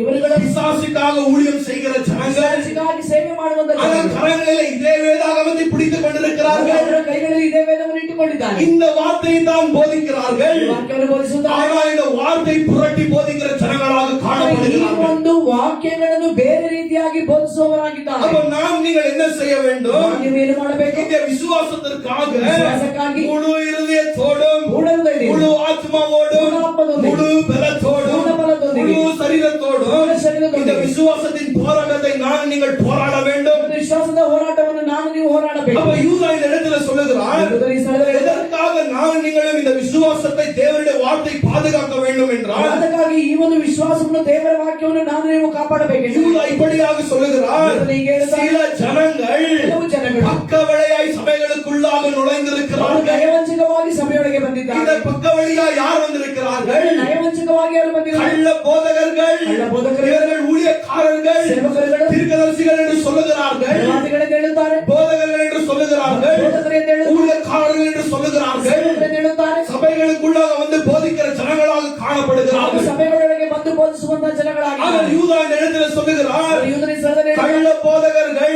ಕಳ್ಳ ಬೋಧಕರು சபையில வந்து விட்டார்கள், ಸಭೆಯೊಳಗೆ ಬಂದು ಬಿಟ್ಟು பின்மாற்றக்காரர்கள் ಹಿಂಜಾರಿ ಹೋದವರು சபைகளுக்குள்ளாக நுழைந்திருக்கிறார்கள். ಸಭೆಯೊಳಗೆ ಬಂದಿದ್ದಾರೆ. இவர்கள் என்ன செய்து கொண்டிருக்கிறார்கள்? ಇವರು ಏನು ಮಾಡುತ್ತಲಿದ್ದಾರೆ? சபையில் இருக்கிற விசுவாசிகளை ಸಭೆಯಲ್ಲಿರುವಂತಹ ವಿಶ್ವಾಸ பாழாக்கி கொண்டிருக்கிறார்கள். ಹಾಳು ಮಾಡುತ್ತಲಿದ್ದಾರೆ. அவருடைய விசுவாசத்தை ಅವರ ವಿಶ್ವಾಸವನ್ನು பாழாக்கி கொண்டிருக்கிறார்கள். ಹಾಳು ಮಾಡುತ್ತಲಿದ್ದಾರೆ. அப்ப இந்த காரணத்திற்காக யூதா இந்த நிருபத்தை எழுதி கொடுத்திருக்கிறார். ಯೂದ ಒಂದು ಪತ್ರಿಕೆಯನ್ನು நான் ಬರೆದುಕೊಂಡಿದ್ದಾರೆ. நீங்கள் கிறிஸ்துடைய வருகைக்கு சமீபமாக இருக்கிறோம். ನೀವು ಕ್ರಿಸ್ತನ ಬರವಣಿಗೆಗೆ ಬಹಳ ಸಮೀಪವಾಗಿದೆ. இன்னைக்கு அநேக ஜனங்கள் சொல்லுகிறார்கள், ಅನೇಕ ಜನಗಳು ಹೇಳುತ್ತಾರೆ, கிறிஸ்து வருவதற்கு முன்பாக ಕ್ರಿಸ್ತನು ಬರುವುದಕ್ಕೆ ಮುಂಚೆ உலகம் முழுவதுமாய் மாறிவிட்டு ಲೋಕವೆಲ್ಲ ಮಾರ್ಪಟ್ಟು அநேக ஜனங்கள் ரட்சிக்கப்படுவார்கள், ಅನೇಕ ರಕ್ಷಣೆ ಹೊಂದುತ್ತಾರೆ, ஜனங்கள் ராஜ்யத்திற்குள்ளாக பிரவேசிப்பார்கள் என்று ஜனங்கள் ಆಗ சொல்லுகிறார்கள். ಜನಗಳು ರಾಜ್ಯಕ್ಕೆ ಹೋಗುತ್ತಾರೆ ಎಂದು ಹೇಳುತ್ತಾರೆ. ஆனால் வார்த்தை நமக்கு தெளிவாக சொல்லுகிறது, ವಾಕ್ಯ ನಮಗೆ ಸ್ಪಷ್ಟವಾಗಿ ಹೇಳುತ್ತದೆ, கிறிஸ்துவின் வருகைக்கு முன்பாக ಕ್ರಿಸ್ತನ ಬರವಣಿಗೆಗೆ அநேக ஜனங்கள் பின்மாறி விடுவார்கள், ಅನೇಕರು ಹಿಂಜಾರಿ ಹೋಗುತ್ತಾರೆ, அநேகருடைய அன்பு தணிந்து போகும் என்று வார்த்தை சொல்லுகிறது. ಅನೇಕರ ಪ್ರೀತಿಯು ಏನಿಲ್ಲದಂತಾಗುತ್ತದೆ ಎಂದು இந்த உலகம் முழுவதும் கள்ள போதகர்கள், கள்ள தீர்க்கதரிசிகள் நினைவிருப்பார்கள் என்று வார்த்தை சொல்லுகிறது. ಇದು ಲೋಕವೆಲ್ಲ ಕಳ್ಳ ಬೋಧಕರುಗಳು ಕಳ್ಳ ಪ್ರವಾದಿಗಳು ತುಂಬಿರುತ್ತಾರೆ ಎಂದು ವಾಕ್ಯ ಹೇಳುತ್ತದೆ. மனுஷகுமாரன் வருகிற நேரத்திலே ಕುಮಾರನು ಬರುವಂತ ಸಮಯದಲ್ಲಿ இந்த பூமியில விசுவாசத்தை காண்பாரோ என்று வார்த்தை சொல்லுகிறது. ಈ ಒಂದು ಭೂಮಿಯಲ್ಲಿ ವಿಶ್ವಾಸವನ್ನು ಕಾಣಲಾಗುವುದಿಲ್ಲ ಎಂದು ವಾಕ್ಯ ಹೇಳುತ್ತದೆ. ஏனென்றால் பின்மாற்றக்காரர்கள் ಯಾಕೆಂದ್ರೆ ಹಿಂಜಾರಿ ಹೋದವರು இன்றைக்கு ஆயிரம் ஜனங்களாக இருக்கிறார்கள், ಸಾವಿರ ಜನಗಳಾಗಿದ್ದಾರೆ, இன்னும் அநேகராக பெருகுவார்கள் என்று வார்த்தை சொல்லுகிறது. ಇನ್ನೂ ಅವರುಗಳು ಹೆಚ್ಚುತ್ತಾರೆ ಎಂದು ವಾಕ್ಯ ಹೇಳುತ್ತದೆ. பவுல் தீமோத்தேயை பார்த்து சொல்லுகிறார், ತಿಮೋಥೆಯನ್ನು ಹೇಳುತ್ತಾರೆ, தீமோத்தேயுவே, ತಿಮೋಥೆಯೇ, ஆண்டவருக்கு உண்மை உள்ளவனாக இரு, ದೇವರಿಗೆ ಉತ್ತಮವುಳ್ಳವನಾಗಿ ஒரு நல்ல போராட்டத்தை போராடு, ಒಳ್ಳೆಯ ಹೋರಾಟವನ್ನು ಹೋರಾಡು. ஆண்டவனுக்கு கொடுத்த பொக்கிஷ வார்த்தைகளை ದೇವರು ಕೊಟ್ಟಂತ ಒಂದು ಐಶ್ವರ್ಯವಾದ ಈ ಒಂದು ವಾಕ್ಯವನ್ನು ஜனங்களுக்கு சத்தியத்தை சத்தியமாக போதி என்று ಇವರು சொல்லுகிறார். ಜನಗಳಿಗೆ ಸತ್ಯವನ್ನು ಸತ್ಯವಾಗಿ ಬೋಧಿಸಲು ಹೇಳುತ್ತಾರೆ. ஏனென்றால் ஜனங்கள் ಯಾಕೆಂದ್ರೆ ಜನಗಳು உங்களுடைய சத்தத்திற்கு செவி கொடுக்க மாட்டார்கள். ಈ ಒಂದು ಸತ್ಯಕ್ಕೆ ಅವರುಗಳು ಕಿವಿಗೊಡುವುದಿಲ್ಲ. இன்றைக்கு ஜனங்களுக்கு சத்தியத்தின் மேல பிரியமில்லை. ಇನ್ನು ಜನಗಳಿಗೆ ಸತ್ಯದ ಮೇಲೆ ಪ್ರಿಯವಿಲ್ಲ. எங்கே கள்ள போதனைகள் இருக்கிறதோ ಕಳ್ಳ ಬೋಧನೆಗಳಿಗೆ அங்கு அநேக ஜனங்கள் நிரம்பி இருப்பார்கள். ಅನೇಕ ಜನಗಳು ತುಂಬಿ ಇರುತ್ತಾರೆ. நாங்கள் நீங்கள் என்ன நினைத்துக் கொண்டிருக்கிறோம்? ನೀವು ಏನು ಅನಿಸುತ್ತದೆ? ஓ, அந்த சபையில் ஆண்டவர் கிரியை ಆ செய்கிறார், ಸಭೆಯಲ್ಲಿ ದೇವರು ಕಾರ್ಯ ಮಾಡುತ್ತಾರೆ. ஆண்டவருடைய சிங்காசனம் அந்த இடத்துல இருக்கிறது. ಸಿಂಹಾಸನ ಆ ಒಂದು ಸ್ಥಳದಲ್ಲಿ ಇದೆ. ஆனால் அது தவறாக இருக்கிறது. ಅದು ತಪ್ಪಾಗಿ ಇದೆ. அங்கு கிறிஸ்துவனுடைய சிங்காசனம் இல்லை, ಕ್ರಿಸ್ತನ ಸಿಂಹಾಸನ, பிசாசினுடைய சிங்காசனம் இருக்கிறது. ಅಲ್ಲಿ ಪಿಶಾಚ ಸಿಂಹಾಸನವಿದೆ. அதற்காக தான் திரளான ஜனங்கள் அந்த இடத்திற்கு போகிறார்கள். ಅದಕ್ಕಾಗಿ ಕೂಟವಾಗಿ ಜನಗಳಲ್ಲಿ ಹೋಗುತ್ತಾರೆ. சத்தியத்தை போதிப்பதில்லை, ಸತ್ಯವನ್ನು ಬೋಧಿಸಿ அவர்களுக்கு ஏற்ற போதனைகளை செய்கிறார்கள், ಅವರಿಗೆ ತಕ್ಕ ಬೋಧನೆಗಳನ್ನು ಮಾಡುತ್ತಾರೆ. கிருபையின் போதனைகளை செய்கிறார்கள். ಕೃಪೆಯ ಬೋಧನೆಗಳನ್ನು நீங்கள் ಮಾಡುತ್ತಾರೆ. என்ன பாவம் செய்தாலும் ஆண்டவர் உங்களை மன்னித்திருக்கிறார். ಏನೇ ಪಾಪ ಮಾಡಿದರೂ ದೇವರು ನಿಮ್ಮನ್ನು ಕ್ಷಮಿಸಿದ್ದಾರೆ. நீங்கள் பரலோகத்திற்கு போவீர்கள் என்று ಪರಲೋಕಕ್ಕೆ ಹೋಗುತ್ತೀರಾ. கள்ள போதனைகளை செய்து கொண்டிருக்கிறார்கள். ಕಳ್ಳ ಬೋಧನೆಗಳನ್ನು ಮಾಡ್ತಾರೆ. இன்றைக்கு டிவி ஆன் பண்ண அதாகத்தான் இருக்கிறது. ಆನ್ ಮಾಡಿದರೆ ಅದಾಗಿದೆ. வெறும் கள்ள போதனைகள், ಕಳ್ಳ ಬೋಧನೆಗಳು, வெறும் கள்ள ஊழியக்காரர்கள். ಕಳ್ಳ ಸೇವಕರು. ஆனால் ஜனங்கள் சத்தியத்தை அறியாமல் ಆದರೆ ಜನಗಳು ಸತ್ಯವನ್ನು ತಿಳಿಯದೆ இவர்களை பின்தொடர்ந்து நடந்து ನಾವು கொண்டிருக்கிறார்கள். ಇವರುಗಳನ್ನು ಹಿಂಬಾಲಿಸಿ ನಡೆಯುತ್ತಿದ್ದಾರೆ. நாங்கள் இவர்களின் மேல மனம் இறங்க வேண்டும். ನಾವು ಇವರ ಮೇಲೆ ಮನವರ್ಗಬೇಕು. சத்தியத்திற்காக வெறும் சிலர் மட்டும்தான் நிற்பார்கள். ಸತ್ಯಕ್ಕಾಗಿ ಕೆಲವರು ಮಾತ್ರ ನಿಲ್ಲುತ್ತಾರೆ. ஆனால் தீய போதனைகளுக்கு ಕೆಟ್ಟ ಬೋಧನೆಗಳು அநேக ஜனங்கள் ಅನೇಕ ಜನರು செவி செவிமடுதலை பின்தொடர்ந்து நடக்குவார்கள் என்று வார்த்தையே சொல்லுகிறது. ಕಿವಿಗೊಟ್ಟು ಅವರುಗಳನ್ನು ಹಿಂಬಾಲಿಸಿ ನಡೆಯುತ್ತಾರೆ ಎಂದು ವಾಕ್ಯ அப்ப விசுவாசிகளான நான் நீங்கள் என்ன செய்ய வேண்டும்? ನಾನು ನೀವೇನು ಮಾಡಬೇಕು? இந்த விசுவாசத்திற்காக தைரியமாய் போராட வேண்டும். ವಿಶ್ವಾಸಕ್ಕಾಗಿ ಧೈರ್ಯವಾಗಿ ಹೋರಾಡಬೇಕು. இந்த காரணத்தினாலே யூதா என்ற நிருபத்தை சபை ஜனங்களுக்கு எழுதுகிறார். ಈ ಒಂದು ಪತ್ರಿಕೆಯನ್ನು ಸಭೆ ಜನಗಳಿಗೆ ಬರೆಯುತ್ತಾರೆ. பிரியமானவர்களே, கள்ள போதகர்கள், பின்மாற்றக்காரர்கள் உங்கள் மத்தியில வந்து விட்டார்கள். ಮಧ್ಯದಲ್ಲಿ ಬಂದು ಬಿಟ್ಟು பக்க வழியாய் நுழைந்து விட்டார்கள். ಅವರುಗಳು ನಯವಂಚಕವಾಗಿ எச்சரிக்கையா இருங்கள், ಎಚ್ಚರಿಕೆಯಾಗಿರಿ. விசுவாசத்திற்காக நீங்கள் போராடுங்கள் என்று ವಿಶ್ವಾಸಕ್ಕಾಗಿ ಹೋರಾಡಿರಿ. யூதா நமக்கு தெளிவாக சொல்லுகிறார். ಯೂದ ನಮಗೆ ಸ್ಪಷ್ಟವಾಗಿ அப்ப ಹೇಳುತ್ತಾರೆ. நான் நீங்கள் இதை புரிந்து கொள்ள வேண்டும். ನಾವು ಇದನ್ನು ಅರ್ಥ இந்த ಮಾಡಿಕೊಳ್ಳಬೇಕು. இடத்துல யூதா என்ன ಆ சொல்லுகிறார்? ಸ್ಥಳದಲ್ಲಿ ಯೂದನು ಏನು இந்த ಹೇಳ್ತಾರೆ? கள்ள போதகர்கள் ಕಳ್ಳ ಬೋಧಕರು பக்க வழியாக நுழைந்திருக்கிறார்கள். ನಯವಂಚಕವಾಗಿ ಬಂದಿದ್ದಾರೆ. இவர்கள் எப்படி வந்திருக்கிறார்கள்? ಬಂದಿದ್ದಾರೆ. ஜனங்களை வஞ்சித்து வந்திருக்கிறார்கள். ಜನರನ್ನು ವಂಚಿಸಿ ಬಂದಿದ್ದಾರೆ. யாருக்குமே தெரியாமல் சபைகளுக்குள்ள இன்றைக்கு இருக்கிறார்கள். ಯಾರಿಗೂ ತಿಳಿದಿದ್ದ ಸಭೆಯೊಳಗೆ ಅವರುಗಳು ಇದ್ದಾರೆ. எப்படி பிசாசானவன் ಪಿಶಾಚಿ ஏதேன் தோட்டத்திலே ಏದೇನ್ ತೋಟದಲ್ಲಿ பக்க வழியாய் நுழைந்து ವಂಚಕವಾಗಿ ಬಂದ ஆதாமேவரை ஏமாற்றி பாவத்தில் விளை வைத்தானோ, ಅವಳನ್ನು ಯಾಮಾರಿಸಿ ಪಾಪದಲ್ಲಿ ಬೀಳುವಂತೆ ಮಾಡಿ அதை போலதான் இந்த கள்ள போதகர்கள் இன்றைக்கு சபைகளுக்குள்ளாக இருக்கிறார்கள். ರೀತಿಯಾಗಿ ಒಂದು ಕಳ್ಳ ಬೋಧಕರುಗಳು இந்த ಸಭೆಯೊಳಗೆ ಇದ್ದಾರೆ. என்ன கள்ள போதகர்கள் வந்து ಯಾವ ಕಳ್ಳ ಬೋಧಕರು நான் கள்ள போதகன், ಅವರು ಕಳ್ಳ ಬೋಧಕರು நான் கள்ள போதனை செய்கிறேன் என்று ಬೋಧನೆ ಮಾಡುವೆ ಎಂದು யாரும் வெளிப்படையாய் சொல்ல மாட்டார்கள். ಯಾರು ಬಹಿರಂಗವಾಗಿ ಹೇಳುವುದಿಲ್ಲ. நான் நீங்கள் அதை புரிந்து கொள்ள வேண்டும். ನಾವು ಅದನ್ನು ಅರ್ಥ ಮಾಡಿಕೊಳ್ಳಬೇಕು. அப்போ யோவான் என்ன சொல்லுகிறார்? யோவான் ಏನು ಹೇಳ್ತಾರೆ? பிரியமானவர்களே, பிரியமானவரே, அநேக கள்ள தீர்க்கதரிசிகள் ಅನೇಕ ಕಳ್ಳ ಪ್ರವಾದಿಗಳು இன்றைக்கு உலகத்திற்குள்ளாக இருக்கிறார்கள். ಲೋಕದೊಳಗೆ ಇದ್ದಾರೆ. எல்லா ஆவியை விசுவாசியாமல் ಎಲ್ಲ ಆತ್ಮಗಳನ್ನು ವಿಶ್ವಾಸ ಮಾಡಿ எல்லா ஆவியை சோதித்து பாருங்கள் என்று சொல்லுகிறார். ಎಲ್ಲ ಆತ್ಮಗಳನ್ನು ಶೋಧಿಸಿ ನೋಡಿರಿ ಎಂದು ಹೇಳುತ್ತಾರೆ. அவர் ஒன்று தெசலோனிக்கேயர்ல என்ன சொல்லுகிறார்? ಅವರು ಒಂದು ತೆಸಲೋನಿಕರಲ್ಲಿ ಏನು ಹೇಳುತ್ತಾರೆ? நன்மையானதை கரம் பிடித்து ಒಳ್ಳೆಯದನ್ನು ಕೈ ಹಿಡಿದು தீமையானதை வெறுத்து தள்ளுங்கள். ಕೆಟ್ಟದನ್ನು ನಿರಾಕರಿಸಿ எல்லா தீர்க்கதரிசனத்தை சோதித்து பாருங்கள் என்று வார்த்தை ಎಲ್ಲ சொல்லுகிறார். ಪ್ರವಾದನೆಗಳನ್ನು ಶೋಧಿಸಿ ನೋಡಿರಿ ಎಂದು ವಾಕ್ಯ ಹೇಳುತ್ತದೆ. எல்லாரும் சொல்லுகிற பிரசங்கத்தை கேட்க கூடாது. ಎಲ್ಲರೂ ಮಾಡುವಂತ ಪ್ರಸಂಗವನ್ನು ಕೇಳಬಾರದು. எல்லாரும் சொல்லுகிற தீர்க்க தரிசனத்தை கேட்டுக்கொள்ள கூடாது. ಎಲ್ಲರೂ ಹೇಳುವಂತ ಪ್ರವಾದನೆಯನ್ನು ಕೂಡ ಕೇಳಬಾರದು. அதை நான் நீங்கள் சோதித்து பார்க்க வேண்டும் என்று வார்த்தை சொல்லுகிறது. ಅದನ್ನು ನಾವು ನೀವು ಶೋಧಿಸಿ ನೋಡಬೇಕೆಂದು ವಾಕ್ಯ ಹೇಳುತ್ತದೆ. நாங்கள் எப்படி சோதிக்க முடியும்? ಹೇಗೆ ಶೋಧಿಸಲು இந்த ಸಾಧ್ಯ? வார்த்தையின் மூலமாய் ವಾಕ್ಯದ ಮೂಲಕ இந்த வார்த்தை நமக்குள்ளாக இருந்தால் ವಾಕ್ಯದ ಒಳಗೆ ಇದ್ದರೆ எது நன்மை எது தீமை என்று நான் நீங்கள் அறிவோம். ಯಾವುದು ಒಳ್ಳೆಯದು ಯಾವುದು ಕೆಟ್ಟದೆಂದು ನಾವು ನೀವು ತಿಳಿಯುತ್ತೇವೆ. யார் நல்ல போதகன் யார் கெட்ட போதகன் என்று நன்றாக அறிவோம். ಯಾರು ಒಳ್ಳೆಯ ಬೋಧಕರು ಯಾರು ಕೆಟ್ಟ ಬೋಧಕರು ಎಂದು ಚೆನ್ನಾಗಿ ತಿಳಿಯಲು ಸಾಧ್ಯ. எப்பொழுது இந்த வார்த்தை நமக்குள்ளாக இருக்கிறதோ ಯಾವಾಗ ಈ ವಾಕ್ಯ ನಮ್ಮೊಳಗಿದೆ அப்பொழுது மட்டும்தான் நான் நீங்கள் தீமையின் காரியங்களை அறிய முடியும். ಆಗ ಮಾತ್ರವೇ ನಾವು ನೀವು ಈ ಒಂದು ಕೆಟ್ಟ ಕಾರ್ಯಗಳನ್ನು ತಿಳಿಯಲು ಸಾಧ್ಯ. அப்ப இந்த கள்ள போதகர்கள் ಕಳ್ಳ ಬೋಧಕರು பின்மாற்றக்காரர்கள் ಜಾರಿ ಹೋದವರು பக்க வழியாய் சபைகளுக்குள்ளாக நுழைந்திருக்கிறார்கள். ನಯವಂಚಕವಾಗಿ ಸಭೆಯೊಳಗೆ ಬಂದಿದ್ದಾರೆ. ஒரு திருடன் ಒಬ್ಬ ಕಳ್ಳನು நான் திருடு வருகிறேன் என்று சொல்லுகிறானா? ನಾನು ಕಳ್ಳತನ ಮಾಡಲು ಬರುತ್ತಾನೆ ಎಂದು அவன் ಹೇಳ್ತಾನೆ. எப்படி வருகிறான்? ಹೇಗೆ ಬರುತ್ತಾನೆ? பக்க வழியாய் நுழைந்து வருகிறான். ಅವನು ಕೂಡ ನಯವಂಚಕವಾಗಿ ಬರುತ್ತಾನೆ. அப்படியே வஞ்சகம் செய்து வருகிறான். வஞ்சகம் செய்து ಆ வருகிறான். ರೀತಿ ಅವನು ವಂಚನೆಯಿಂದ ಬರುತ್ತಾನೆ. அவன் வந்து நான் திருடன், ಅವನು ಕಳ್ಳನು. உங்க வீட்டில் இருக்கிற காரியங்களை கொள்ளையடிக்க போகிறேன் என்று சொல்லுவதில்லை. ನಿಮ್ಮ ಮನೆಯಿಂದ ಕಾರ್ಯಗಳನ್ನು ಕೊಳ್ಳೆ ಹೊಡೆದು ಹೋಗುತ್ತೇನೆ ಎಂದು ஆனால் ಹೇಳುವುದಿಲ್ಲ. மெதுவாக வீட்டிற்குள்ளாக வருகிறான். ಮೆಲ್ಲಗೆ ಮನೆಯೊಳಗೆ என்ன ಬರುತ್ತಾನೆ. திருட வேண்டுமோ திருடிக் கொண்டு ಏನು ಕಳ್ಳವೇ ಅಂದ್ರೆ ಯಾವುದನ್ನು ಕದಿಯಬೇಕು ಅದನ್ನು ಕದ್ದು அப்படியாகவே மெதுவாக போய்விடுகிறான். ಅದೇ ರೀತಿಯಾಗಿ ಅವನು ಮೆಲ್ಲಗೆ அப்ப ಹೋಗುತ್ತಾನೆ. இந்த கள்ள போதகர்கள் ಕಳ್ಳ ಬೋಧಕರು இன்னைக்கு சபையில எப்படி இது வந்திருக்கிறார்கள்? ಸಭೆಯೊಳಗೆ ಹೇಗೆ ಬಂದಿದ್ದಾರೆ? பக்க வழியாய் நுழைந்து வந்திருக்கிறார்கள். ನಯವಂಚಕವಾಗಿ ಬಂದಿದ್ದಾರೆ. இவர்கள் தம்முடைய போதனைகளின் மூலமாய் ತಮ್ಮ ಬೋಧನೆಯ ಮೂಲಕ ஜனங்களை தப்பான வழிகளில் வழிநடத்தி ಜನಗಳನ್ನು ತಪ್ಪಾದ ದಾರಿಯಲ್ಲಿ ನಡೆಸಿ இவர்களை நரகத்திற்கு கொண்டு போய் கொண்டிருக்கிறார்கள். ಜನಗಳನ್ನು ನರಕಕ್ಕೆ ಕೊಂಡು அப்ப ಹೋಗುತ್ತಲಿದ್ದಾರೆ. இன்றைக்கு பார்த்தீர்கள் என்றால் ಆದ್ದರಿಂದ ನೋಡಿದರೆ ஜனங்கள் சொல்லுகிறார்கள், ಜನರು ಹೇಳುತ್ತಾರೆ, போதனைகளின் மேல் எனக்கு பிரியமில்லை, ಹಾಗೂ ಬೋಧನೆಗಳ ಮೇಲೆ ನನಗೆ இயேசு ಪ್ರಿಯವಿಲ್ಲ. கிறிஸ்து எனக்கு இருந்தால் மட்டும் எனக்கு போதும், ಯೇಸು ಕ್ರಿಸ್ತನು ನನಗೆ ಇದ್ದರೆ ಮಾತ್ರ நான் ಸಾಕು. பரலோகத்திற்கு போய்விடுவேன். ನಾನು ಪರಲೋಕಕ್ಕೆ நீ ಹೋಗುವೆ. கள்ள போதனை பின்தொடர்ந்து நடந்தீர்கள் என்றால் ನೀವು ಕಳ್ಳ ಬೋಧನೆಯನ್ನು ಹಿಂಬಾಲಿಸಿ ನಡೆಯುವುದಾದರೆ நீங்கள் நரகத்திற்கு போய்விடுவீர்கள். ನೀವು ನರಕಕ್ಕೆ ಹೋಗುತ್ತೀರಾ. ஆனால் நல்ல போதனை நீங்கள் கேட்டு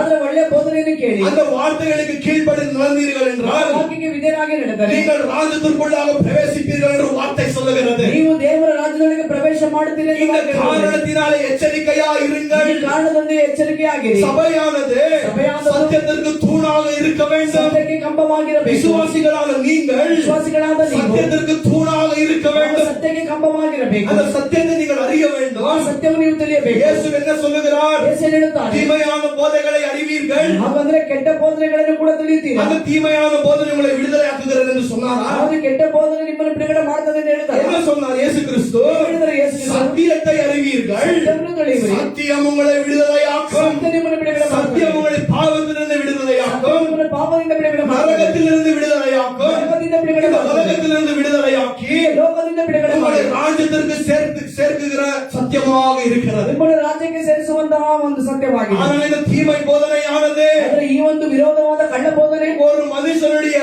ಒಂದು ಮನುಷ್ಯನ ஆத்மாவை பாழாக்கி விட்டு ಆತ್ಮವನ್ನು ಹಾಳು ಮಾಡಿ அவனை நரகத்தின் வழிகளெல்லாம் கூட்டிக் கொண்டு போகிறது. ಅವನನ್ನು ನರಕದ ದಾರಿಯಲ್ಲಿ ಕೊಂಡು ಹೋಗುತ್ತದೆ. அப்ப எந்த கள்ள போதகர்கள் வந்து ಯಾವ ಕಳ್ಳ ಬೋಧಕ நான் கள்ள போதகன், நான் கள்ள போதனை செய்கிறேன், ಕಳ್ಳ ಬೋಧನೆ ಮಾಡಿ என்னிடத்துல வாருங்கள் என்று யாருமே சொல்லுவதில்லை. ನಿಮ್ಮಗಳಿಗೆ ಬನ್ನಿ ಎಂದು ಯಾರು இந்த ಹೇಳುವುದಿಲ್ಲ. வேதாகமத்தை பிடித்துக் கொண்டு வருவார்கள். ಒಂದು ವೇದನೆಯನ್ನು ಅಂದ್ರೆ ಈ ಒಂದು ಸತ್ಯವೇದವನ್ನು ಹಿಡಿದುಕೊಂಡು நீங்கள் ಬರ್ತಾರೆ. டிவிகளை ஆன் செய்த இந்த வேதத்தை பிடித்துத்தான் போதனை செய்து கொண்டிருப்பார்கள். ಅವರುಗಳಂದ್ರೆ ಟಿವಿಯನ್ನು ನೋಡುವಾಗ ಇದೇ ಒಂದು ಸತ್ಯವೇದವನ್ನು ಇಟ್ಟುಕೊಂಡು ಅವರುಗಳು ಕೂಡ ಅಲ್ಲಿ ಬೋಧನೆ ಮಾಡುತ್ತಿದ್ದಾರೆ. ஆனால் சத்தியத்தை புரட்டி பேசுகிறவர்களாக இருக்கிறார்கள். ಸತ್ಯವನ್ನು ಹೊರಡಿಸಿ ಮಾತನಾಡುವವರಾಗಿರುತ್ತಾರೆ. சத்தியத்தை அறியாத விசுவாசிகள் ಸತ್ಯವನ್ನು ತಿಳಿದಿರುವಂತ என்ன ವಿಶ್ವಾಸ செய்கிறார்கள்? ಏನು ಮಾಡುತ್ತಾರೆ? பூமி மாட்டை போல ಅಂದ್ರೆ ಒಂದು ಭೂ ಮಾತಲ್ಲ எல்லாத்துக்கும் தலாட்டுறது. ಎಲ್ಲದಕ್ಕೂ ಕತ್ತಾಡಿಸಿ இல்லையா? இங்க சபையில ಸಭೆಯಲ್ಲಿ நல்ல ஆரோக்கியமான உபதேசம் கொடுத்தால் ಒಳ್ಳೆ ಆರೋಗ್ಯವಾಗಿ ಉಪದೇಶ நாங்க ಮಾಡ್ತಾರೆ. டிவி ஆன் செய்து ಅಲ್ಲಿ ಟಿವಿ ಆನ್ ಮಾಡಿ நாங்க குப்பைகளை சாப்பிடுவது. ಅಲ್ಲಿ ಕಸವನ್ನು ತಿನ್ನುವುದು.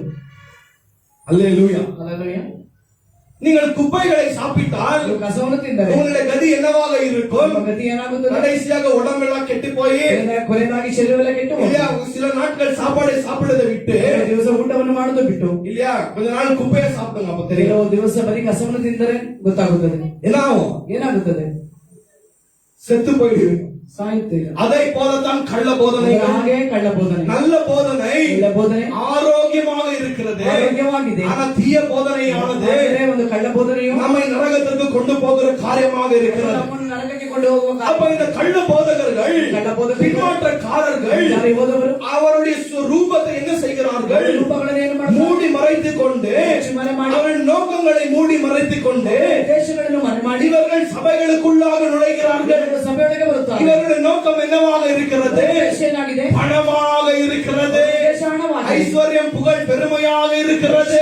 ಪದವಿ ಹೆಮ್ಮೆಯಾಗಿದೆ. எங்க கள்ள போதனைகள் இருக்கிறதோ ಕಳ್ಳ ಬೋಧನೆ அங்க ಇರುತ್ತದೆ. ஐஸ்வர்யம் பெருகிறது. ಅಲ್ಲಿ ಐಶ್ವರ್ಯ ಹೆಚ್ಚುತ್ತದೆ. ஐஸ்வர்யம் அதிகமாக பெருகிறது. ಐಶ್ವರ್ಯ ಹೆಚ್ಚಾಗುತ್ತದೆ. ஆனால் இவர்கள் என்ன சொல்லுகிறார்கள்? ಇವರು ಏನ್ ಹೇಳ್ತಾರೆ? இது ஆண்டவர் எனக்கு கொடுத்த ஐஸ்வர்யம். ದೇವರು ನನಗೆ ಕೊಟ್ಟಂತ ಐಶ್ವರ್ಯ. ஆண்டவர் கொடுக்கிற ஐஸ்வர்யம் வேறையாக இருக்கிறது. ದೇವರು ಕೊಡುವಂತ ಐಶ್ವರ್ಯ ಬೇರೆಯಾಗಿದೆ. பிசாசு கொடுக்கிற ஐஸ்வர்யம் வேறையாக இருக்கிறது. ಪಿಶಾಚಿ ಕೊಡುವಂತ ಐಶ್ವರ್ಯ ಬೇರೆಯಾಗಿದೆ. இந்த பிசாசு ஆண்டவரே பார்த்து கேட்கிறான். ಪಿಶಾಚಿ ದೇವರನ್ನ ನೋಡಿ ಕೇಳುತ್ತಾನೆ. இயேசுவே, இயேசுவே, எனக்கு முன்பாக நீ வணந்தீர்கள் என்றால் ಮುಂಭಾಗ ನೀನು இந்த ಸಾಷ್ಟಾಂಗವಾಗಿ உலகமும் இந்த உலகம் மகிமையும் ಲೋಕದ இந்த ಮಹಿಮೆ உலகத்தின் ராஜ்யமும் ಲೋಕದ ರಾಜ್ಯವನ್ನು நான் உங்களுக்கு கொடுக்கிறேன். ನಾನು ನಿಮಗೆ ಕೊಡುವೆ. ஏனென்றால் இவைகள் எனக்கு கொடுக்கப்பட்டிருக்கிறது என்று பிசாசு கிறிஸ்துவை பார்த்து சொல்லுகிறார். ಯಾಕೆಂದ್ರೆ ಇವುಗಳೆಲ್ಲ ನನಗೆ ಕೊಡಲ್ಪಟ್ಟಿದೆ ಎಂದು ಪಿಶಾಚಿಯು ಕ್ರಿಸ್ತನನ್ನು ನೋಡಿ ಹೇಳುತ್ತಾನೆ. அப்ப யாரு பிசாசுக்கு ஊழியம் செய்கிறார்களோ ಯಾರು ಪಿಶಾಚಿಗೆ ಸೇವೆ ಮಾಡುತ್ತಾರೆ? பிசாசு என்ன செய்கிறான்? பிசாசு என்ன ಮಾಡುತ್ತಾನೆ? அவர்களை நன்றாக ஆசீர்வதித்து ಅವರನ್ನು ಚೆನ್ನಾಗಿ இந்த ಆಶೀರ್ವದಿಸಿ உலகத்தில் நன்றாக ஆசீர்வதிக்கிறான். ಅವರನ್ನು ಚೆನ್ನಾಗಿ ಆಶೀರ್ವದಿಸಿ நல்ல பெரிய வீடை கொடுக்கிறான். ದೊಡ್ಡ ಮನೆಯನ್ನು ಕೊಟ್ಟು நல்ல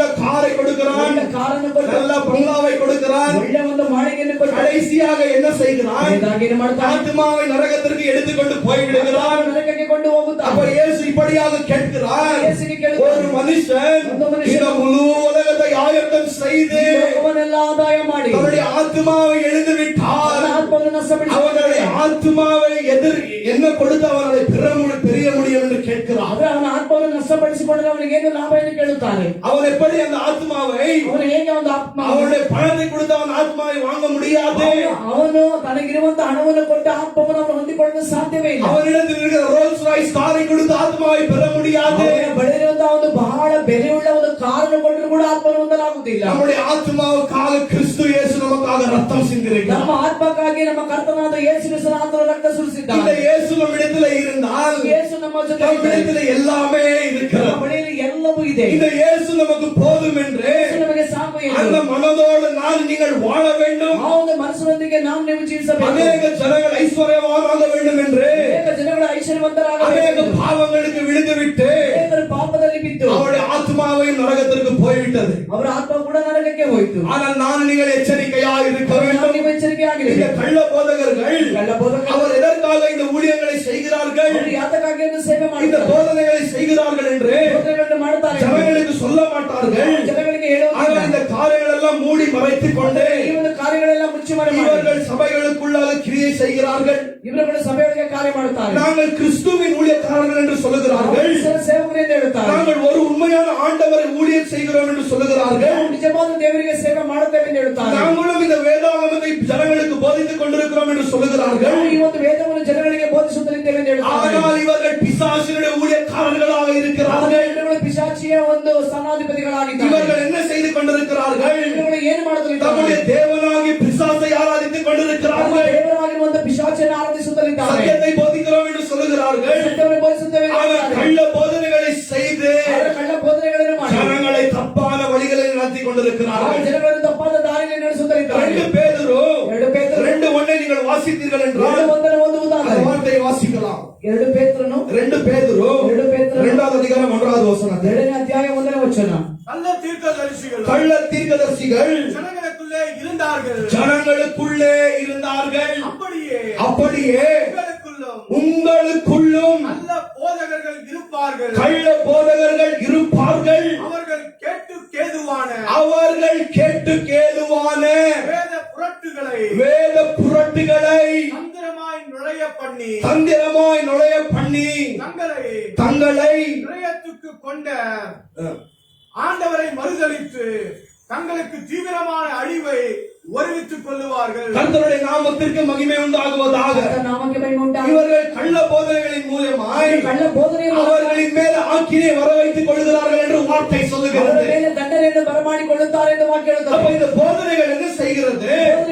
ஒரு ஆத்மாவை நரகத்திற்கு கொண்டு போகிறது. ಒಂದು ಆತ್ಮವನ್ನು ನರಕಕ್ಕೆ ಕೊಂಡು ஒரு கள்ள போதனையானது ஜனங்களை நரகத்திற்கு கொண்டு போகிறது. ಜನಗಳನ್ನು ನರಕಕ್ಕೆ ಕೊಂಡು இந்த ಹೋಗುತ್ತದೆ. கள்ள போதகர்கள் நான் தேவனுடைய ஊழியக்காரன், ದೇವ ಸೇವಕನು, நான் பாஸ்டராக இருக்கிறேன், ಬೋಧಕನಾಗಿದ್ದೇನೆ, நான் வேதத்தை போதிக்கிறவனாக இருக்கிறேன், ಬೋಧಿಸುವವನಾಗಿದ್ದೇನೆ, நான் தீர்க்கதரிசியாக இருக்கிறேன் என்று சொல்லுகிறார்கள். ಪ್ರವಾದಿಯಾಗಿದ್ದೇನೆ ಎಂದು ಹೇಳುತ್ತಾರೆ. ஆனால் இவர்கள் கள்ள போதனைகளை செய்து ಇವರುಗಳು ಕಳ್ಳ ಬೋಧನೆಗಳನ್ನು ಮಾಡಿ இவர்களும் நரகத்திற்கு போய் கொண்டிருக்கிறார்கள். ನರಕಕ್ಕೆ ಹೋಗುತ್ತಾರೆ. ஏராளமான ஜனங்களை நரகத்திற்கு கொண்டு போய் கொண்டிருக்கிறார்கள். ಏರಾಳವಾದ ಜನಗಳನ್ನು ಕೂಡ ನರಕಕ್ಕೆ ಕೊಂಡು அப்ப யூதா சொல்லுகிறார், யூதன் இந்த ಹೇಳ್ತಾನೆ, காரணத்தினாலே ಕಾರಣದಿಂದ நான் நீங்கள் தீய போதனைகளுக்கு விரோதமாய் போராட வேண்டும். ನೀವು ಒಂದು ಕಳ್ಳ ಬೋಧನೆಗೆ ವಿರೋಧವಾಗಿ ಹೋರಾಡಬೇಕು. நானும் நீங்களும் ஆண்டவருடைய உண்மையான போதனைகளுக்கு செவி கொடுத்து ದೇವರ ನಿಜವಾದ ಬೋಧನೆಗಳಿಗೆ ಕಿವಿಗೊಟ್ಟು அந்த போதனைகளுக்கு கீழ்ப்பட்டு ಆ ಒಂದು ಬೋಧನೆಗಳಿಗೆ ವಿಧೇಯರಾಗಿ அந்த போதனைகளை ಆ ಬೋಧನೆಗಳನ್ನು ஜனங்களுக்கு பிரசங்கிக்க வேண்டும் என்று ಜನರಿಗೆ ಪ್ರಸಂಗ ಮಾಡಬೇಕೆಂದು ஆண்டவருடைய சித்தமாக இருக்கிறது. ದೇವರ ಚಿತ್ತವಾಗಿದೆ. அப்போஸ்தலர் 20வது அதிகாரம் ಅಪೊಸ್ತಲರ 20ನೇ ಅಧ್ಯಾಯ 28 ರಿಂದ 32 வரைக்கும் வாசிக்கலாம். 28 ರಿಂದ 32. அப்போஸ்தலர் 20 ಅಪೊಸ್ತಲರ ಬರೆದ ಗ್ರಂಥ 20 28 ರಿಂದ 32. ஆகையால் உங்களை குறித்தும் தேவன் தம்முடைய சுய ரத்தத்தினாலே சம்பாதித்துக் கொண்ட தமது சபையை மேய்ப்பதற்கு பரிசுத்த ஆவி உங்களை கண்காணிகளாக வைத்த மந்தை முழுவதையும் குறித்து எச்சரிக்கையாயிருங்கள். நான் போன பின்பு மந்தையை தப்பவிடாத ஒளிதான ஓநாய்கள் உங்களுக்குள்ளே வரும். வரும். உங்களிலும் சிலர் எழும்பி சீஷர்களை தங்களிடத்தில் இழுத்துக் கொள்ளும்படி மாறுபாடானவைகளை போதிப்பார்கள் என்று அறிந்திருக்கிறேன். ஆனபடியால் நான் 3 வருஷ காலமாய் இரவும் பகலும் கண்ணீரோடு இடைவிடாமல் அவனுக்கு புத்தி சொல்லிக் கொண்டு வந்ததை நினைத்து விழித்திருங்கள். இப்பொழுதும் சகோதரரே நீங்கள் பக்தி விருத்தியும் அடையவும் பரிசுத்தமாக்கப்பட்ட அனைவருக்குள்ளும் உங்களுக்கு சுதந்திரத்தை கொடுக்கவும் வல்லவராயிருக்கிற தேவனுக்கும் அவருடைய கிருபையுள்ள வசனத்திற்கும் உங்களை ஒப்புக் கொடுக்கிறேன். கர்த்தருடைய நாமத்திற்கு மகிமை உண்டாகுவதாக. உண்டாவதாக. கர்த்தர் நாமಕ್ಕೆ மகிமை உண்டாக. அப்ப அப்போஸ்தலனாகிய பவுல் அப்போஸ்தலனாದ இந்த பவுல் ஊழியக்காரர்களை பார்த்து சொல்லுகிறார், ಸೇವಕರನ್ನು ನೋಡಿ ಹೇಳುತ್ತಾರೆ, ஊழியக்காரர்களே ಸೇವಕರೇ, எச்சரிக்கையாயிருங்கள். ಎಚ್ಚರಿಕೆಯಾಗಿರಿ. ஆண்டவர் தேவரு அவருடைய மந்தைகளுக்கு ಅವರ ಮಂದೆಗಳಿಗೆ நீங்கள் ನೀವು கண்காணிக்க வேண்டும் என்று ಅಂದ್ರೆ ಆ ಒಂದು ಮಂದೆಗಳನ್ನು ಯಾವಾಗಲೂ ಎಚ್ಚರದಿಂದ ನೋಡಬೇಕೆಂದು ஆண்டவர்களை ஏற்படுத்தி வைத்திருக்கிறார். ದೇವರು ನಿಮ್ಮನ್ನು அப்ப ಏರ್ಪಡಿಸಿಟ್ಟಿದ್ದಾರೆ. ஒரு ஊழியக்காரனுடைய வேலை என்னவாக இருக்கிறது? ಸೇವಕರ ಒಂದು ಕೆಲಸ ಏನಾಗಿದೆ? அந்த மந்தையை ಒಂದು ಮಂದೆಯನ್ನು பாதுகாக்க வேண்டும். ರಕ್ಷಿಸಬೇಕು. கள்ள போதகர்களில் இருந்தும் ಬೋಧಕರುಗಳಿಂದ கள்ள போதனைகளில் இருந்தும் ಬೋಧನೆಗಳಿಂದ ஊழியக்காரன் சபையை பாதுகாக்க வேண்டும் என்று ಸೇವಕರು ಸಭೆಯನ್ನು ಅವರು ಕಾಪಾಡಬೇಕೆಂದು பவுல் இந்த இடத்துல நமக்கு தெளிவாக சொல்லுகிறார். ಅವರಲ್ಲಿ ಸ್ಪಷ್ಟವಾಗಿ ಹೇಳುತ್ತಾರೆ. ஏனென்றால் ಯಾಕೆಂದರೆ உங்கள் மத்தியில் இருந்து ನಿಮ್ಮ ಮಧ್ಯದಿಂದ ஓநாய்கள் வரும். ತೋಳಗಳು ಬರುತ್ತದೆ. இந்த ஓநாய்கள் யார்? ತೋಳಗಳು ಯಾರು? இந்த ஓநாய்கள் யார்? ತೋಳಗಳು ಯಾರು? கள்ள தீர்க்கதரிசிகளாக இருக்கிறார்கள், ಪ್ರವಾದಿಗಳಾಗಿದ್ದಾರೆ, கள்ள ஊழியக்காரர்களாக இருக்கிறார்கள். ಬೋಧಕರುಗಳಾಗಿದ್ದಾರೆ. இவர்கள் எங்கே இருந்து வருகிறார்கள்? ಎಲ್ಲಿಂದ ಬರ್ತಾರೆ? இவர்களும் மந்தைகளுக்குள்ளாக இருக்கிறார்கள். ಕೂಡ ಮಂದೆಯೊಳಗೆ இந்த ಇದ್ದಾರೆ. மந்தை மத்தியிலிருந்து வெளிப்படுகிறார்கள் என்று வார்த்தை சொல்லுகிறது. ಮಂದೆಯ ಮಧ್ಯದಿಂದ ಅವರುಗಳು ಪ್ರಕಟವಾಗುತ್ತಾರೆ ಎಂದು ವಾಕ್ಯ அப்ப ಹೇಳುತ್ತದೆ. பவுல் இந்த இடத்துல என்ன சொல்லுகிறார்? ಅವರು ಇಲ್ಲಿ ಏನು ಹೇಳುತ್ತಾರೆ? கள்ள போதகர்கள் வந்து ಎಲ್ಲ ಬೋಧಕರು அவர்களுக்கென்று ಅವರಿಗೆಂದು சில ஜனங்களை இழுத்துக் கொள்ளுவார்கள் என்று ಜನಗಳನ್ನು ಎಳೆದುಕೊಳ್ಳುತ್ತಾರೆ. வார்த்தை நமக்கு தெளிவாக சொல்லுகிறது. ವಾಕ್ಯ ನಮಗೆ ಸ್ಪಷ್ಟವಾಗಿ ಹೇಳುತ್ತದೆ. இன்றைக்கு ஒரு கூட்டமான ஜனங்கள் ಇಲ್ಲಿ ಒಂದು ಕೂಟವಾದ ஒரு ಜನರು ஊழியக்காரனை தேடி போகிறார்கள். ಒಂದು ಸೇವಕರನ್ನು ಹುಡುಕಿ இந்த ಹೋಗುತ್ತಾರೆ. ஜனங்களே ஒரு ஊழியக்காரனை அவர்களுக்கென்று ஏற்படுத்திக் கொள்ளுகிறார்கள். ತಮ್ಮ ಅಂದ್ರೆ ಒಂದು ಸೇವಕರನ್ನು ತಮಗೆಂದು ಅವರುಗಳು ಏರ್ಪಡಿಸಿಕೊಳ್ಳುತ್ತಾರೆ. எப்படி இஸ்ரேல் ஜனங்கள் ಇಸ್ರಾಯೇಲ್ ಜನರು அவர்கள் கும்பிட ಅವರು ಅಂದ್ರೆ ಅವರುಗಳು அவர் ಆರಾಧಿಸುವುದಕ್ಕಾಗಿ விக்கிரகம் வேண்டும் என்று ವಿಗ್ರಹ ಬೇಕು நேற்று ஒரு விக்கிரகத்தை உருவாக்கினாரோ ವಿಗ್ರಹವನ್ನು ಉಂಟು ಮಾಡಿದರು. அதை போலத்தான் இன்றைக்கு சபைகளுக்குள்ளாக இருக்கிற ஜனங்களும் ಅದೇ ರೀತಿಯಾಗಿ ಇಂದು ಸಭೆಯಲ್ಲಿರುವಂತಹ ಜನಗಳು அவர்களுக்கு ஏற்ற ஊழியக்காரர்களை ஏற்படுத்துகிறார்கள். ಅವರುಗಳಿಗೆ ತಕ್ಕ ಒಂದು ಸೇವಕರುಗಳನ್ನು ಏರ್ಪಡಿಸಿಕೊಳ್ಳುತ್ತಾರೆ. அவர்களுக்கு தேவையான போதகர்களை கேட்டு